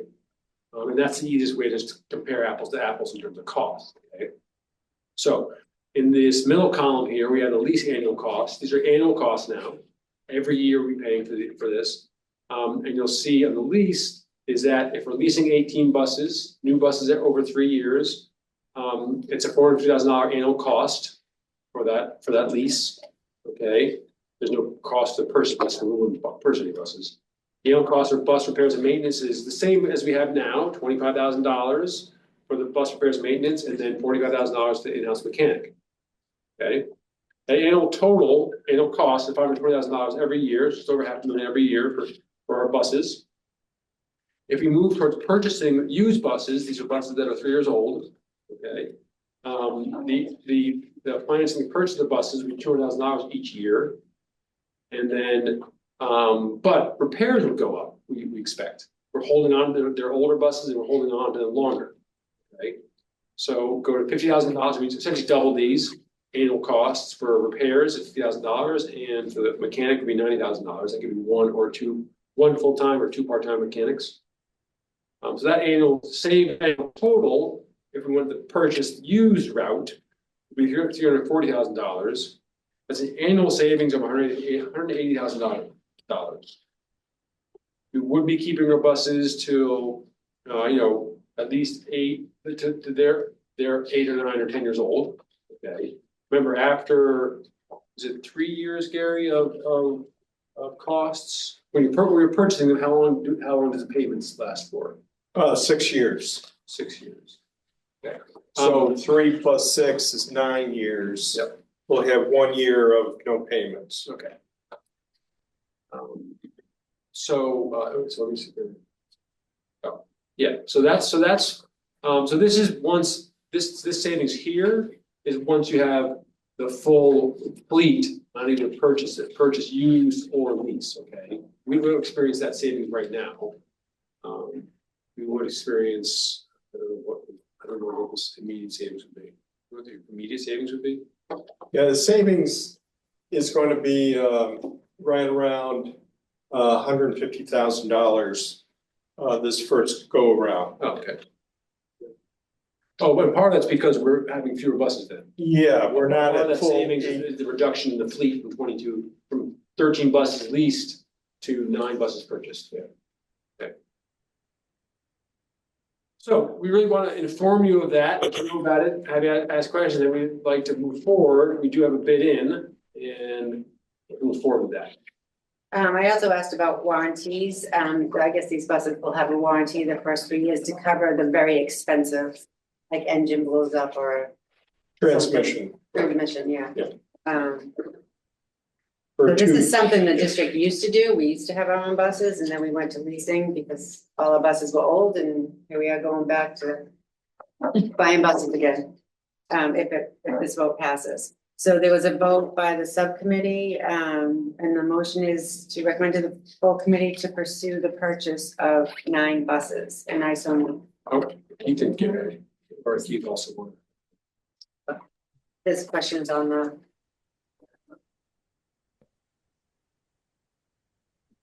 Hello? Keith, go ahead. Oh yeah, sorry, I didn't know if I was recognized. Yeah, that doubling of maintenance and labor costs, I assume that other mechanics was for like extra labor hours. Is that correct? Yes. Okay. Is it really? Is that like a? We have a part-time mechanic. Yeah. And then we gave the cost for 2 part-time mechanics, knowing there might be more work to do. Okay. Yeah. And then, I mean, is that a very liberal estimate? I mean, do you really expect maintenance costs to double? Okay, go ahead, Gary. Yeah, I would say that's you're right, that's liberal, and especially in the first 3 years. Those buses have low mileage, and so Yeah. we're not going to see that much repair costs in the next 3 years on 3-year-old buses. So Uh, that towards- yeah, go So ahead. Sorry. towards 7, 8, and 9th year, you would see higher repair costs. Sure, sure. Maybe it's more of an average than early cost. Yeah, I mean, realistically, that estimate for purchasing could be even lower compared to leasing, I think, at least initially. We looked at the maintenance, when we first looked at this, Keith, we thought the maintenance was too low, so we asked Yeah. Gary to go back and kind of look at it. And the number Yeah, moved better up. to be safe than sorry, I suppose, in estimating. I don't know. Okay, thanks. Laura, you have a question? Yeah, no, two things. One, to what you just said about how we used to have buses and then they got too old, so we leased buses so we would have newer buses. I'm just wondering, this sounds great for the first 4 or 5 years. I'm just wondering, at year 8 or 9, what do we predict are going to be the issues with multiple buses being unable to be used, that kind of thing? I mean, I don't know if maybe that's not an issue at all. Maybe these buses are, better built than in the past. I'm not sure, but it just feels like what you were saying, Melissa, is like they get old, they start to have more problems, and that's why we went to a leasing model. Now we're going back to a purchasing model, which seems to make sense financially. I'm just wondering what that means to actual buses on the road in years 9 and 10. So I came into this with the same concern, like, there's no way, like, we're going backwards here, right? We're gonna end up leasing again in another 6 years, right? That's how I came into this conversation. But after Jerry doing his research, I believe the numbers are real. Okay. But there was something I wanted to make a point on, and I forget what it was now. You would ask, what was your first question? This was all part of my first question. Just how is it going to look for buses on the road in years 9 and 10? Yeah, so, Laura, so right now, our 6 used buses, okay, that we own, okay, that's the sort of best comparison we can have, right? They're in their Sure. 8th, okay, they're in their 8th year, doing well. There haven't been any major breakdowns. So, the buses seem to be, like a lot of cars, lasting longer. But it's not a clear, like cars, buses can, one bus can be totally fine and another can have a problem, right? But we are having, part of this reason for going here is the sort of the positive experience we've had with buses that are in their 8th years. Right. No, that's important information. Is there a lemon law for buses like there is for cars? I have no idea. Do you know what I'm talking about? Oh, yeah. Oh, okay. I'm just, within like a certain amount of time, if things start to go bad, there's you have a recourse, basically. So Laura, what I was gonna say was, I asked the question about technology and what changes on an older bus, right? 'Cause we don't want old buses unless they work.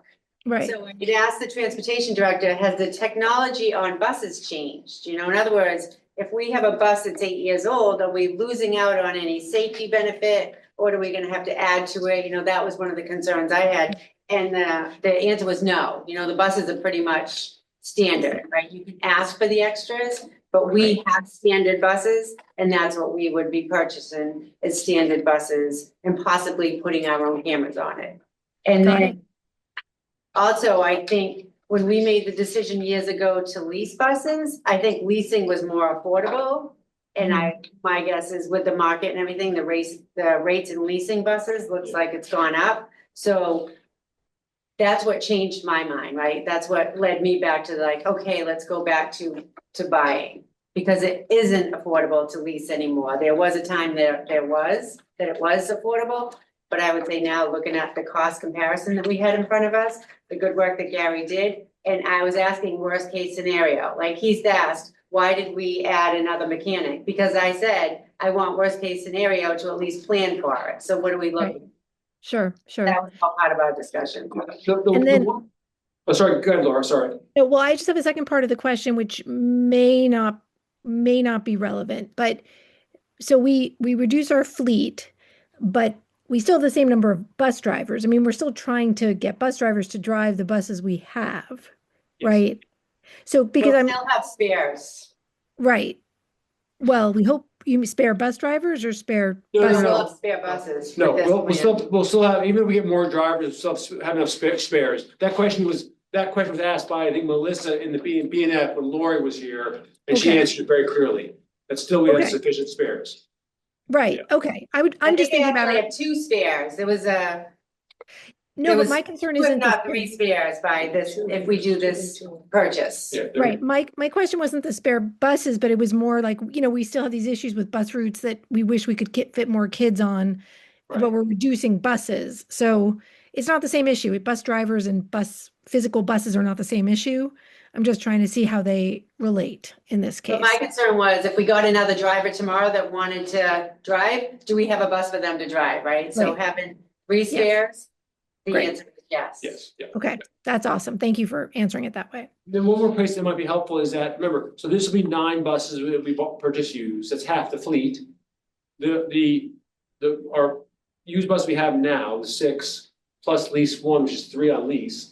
We expect that all those to be replaced in 2028, so two more years from now. And at that point, it may make sense to do that on a lease or do a different approach. So we're not doing all 18 at once, and that's a good thing not to do that, okay? Because some will be older, some will be younger, that sort of thing. But 2 years from now, we can consider again what's right at that point. Right. So you can still have a mixed use, mixed approach if necessary. Got it. Thank you. So there's a motion on the table. There wasn't a second though. Second. Okay, any further discussion? Thank you, Gary and Sure. and Lori, too, yeah. Laurie for doing the work they did. Roll call vote, Stefan. You're welcome. Ms. Prince, Yes. Mr. McKee. Yes. Chairperson Clancy. Yes. Ms. Weason, Yes. Minio, Yes. Mr. Melvin. Yes.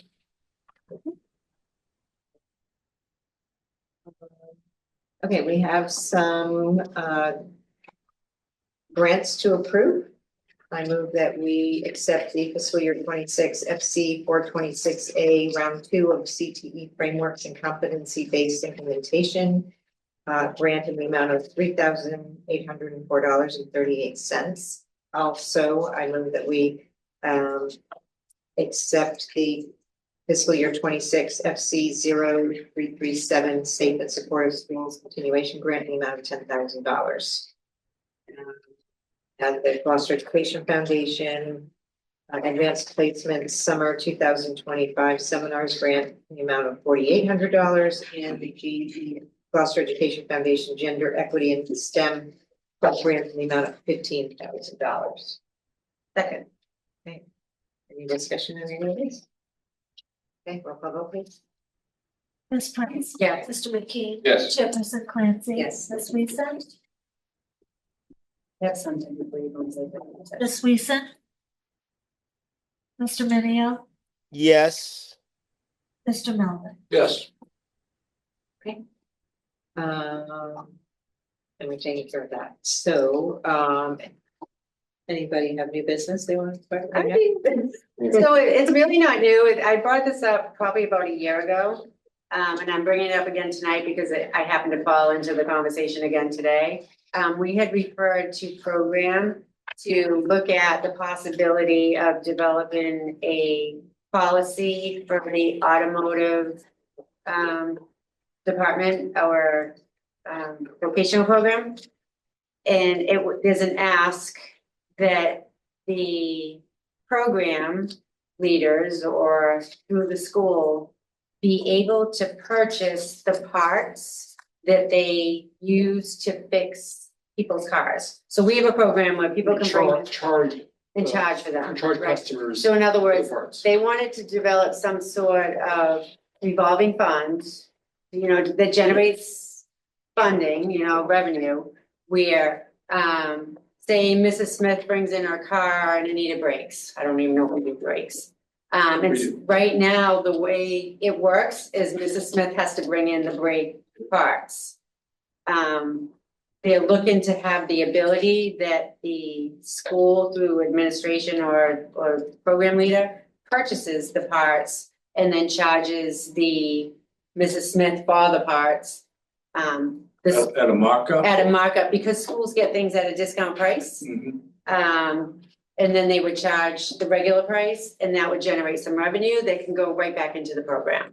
It's done at other schools, so just wondering, I'm not saying, I mean, I would support it, but that's a conversation for all of us, but just want to have that conversation and get that going in memory. You want you want to do this at program. I'm sorry, Melissa. You want this to come to programs, right? Yeah, last year around this time I would ask for it, and I know there was a lot going on. But I was You did. reminded today. This time last year. So, just want to get that going, because it's a good ask, and it's Yeah. program, and I'm sure you can find a policy at a vocational school that does this, because I think it's pretty common. Okay. So it's not like you have to create something new, but I would just like the discussion to happen and potentially that ability to come forward for the automotive department. Okay. Yeah, I just was gonna say it, B&F should, after program, If they want to do it to if they begin wanna with. do it, then it should go to B&F. Yeah. To figure- establish the account, yeah. So you're referring to programs? Well, program to have the discussion, I guess, because I'm assuming, is it a policy or? Probably. It would be a policy, So, right? Yeah, so if you refer to program, I'll refer to Gary. And Gary will do the background work. So program- That will bring the program. Yeah, program comes forward that they're gonna move forward with it, then they know B&F, or we can do a joint, or just do it at a full school committee meeting. Okay. Whatever Yeah, you wanna do. well, thank you for the reminder on that. Gary, get working on to find out, what policies folks have. Yeah. How it's done in other places, because, because there's gonna be also some financial, requirements, about that, and, especially on, anyway, we'll come back, we'll start working on it. So the other thing that was mentioned today was potentially charging a little bit for their time too, right? I don't think so. No, it was the parts. It was the parts. Because the time is the teaching and learning, right? I don't know that we charge. We'll check, we'll just charge. double check to make sure Yeah. that, check with Jack Ford and Bud Mansfield just about what they're thinking about, so we have it, because that's gotta be what the policy is based on, right? Yeah, Jack, this is a push from Jack Porter, and I want to honor it, so. But could I also, just as we think about this, like, I know carpentry, right? They make sheds for people. People have to buy the wood. Does it count in the same way, right? It probably could. I mean, you can make it bigger, and the policy covers any purchase that we do, but I don't know that the school would get a discount price On wood. Find out, we can Oh, you find out, yeah. Yeah, so if you can check in with Brenda, sure, there, and then and then work with, the instructors. Because, if carpentry makes sense, again, we'll have to, I mean, for me, what comes up on this is great idea, and it's any revolving fund has some really strict controls. Yes, absolutely. And so that's all part of it. Yeah, it's all part of the process. He knew that when we discussed it, but it's just if we can get it going, it would be great. Sure. I just would love to have it be broad enough for whatever shops might want to participate. I mean, inviting Jack Porter to the discussion might even be a good thing. To the program subcommittee. Yeah, I don't want to be your. So he might. We'll see. Let's first get the info and the schedule. Right. Okay, so our next order of business is executive session, which we will only come out to adjourn after done. Might you vote on any of the? Good, go. Sorry. Okay. Yeah, go ahead. So I move that we enter executive session pursuant to executive session purpose 2 of Mass General Law 30A, section 21A, to discuss strategy and or to conduct contract negotiations with non-union personnel. And purpose 3 of Mass General Law 30A, section 21A, with respect to collective bargaining, Gloucester Teaching Association and the Teamsters Local Union number 42, transportation workers. Second. Okay, roll call vote, please. Ms. Prince? Yes. Mr. McKee? Yes. Chairperson Clancy? Yes. Ms. Weason? Yes. Mr. Minio? Yes. Mr. Melvin? Yes. Okay. Thank you, anyone who has been in attendance and hung in here with us until now.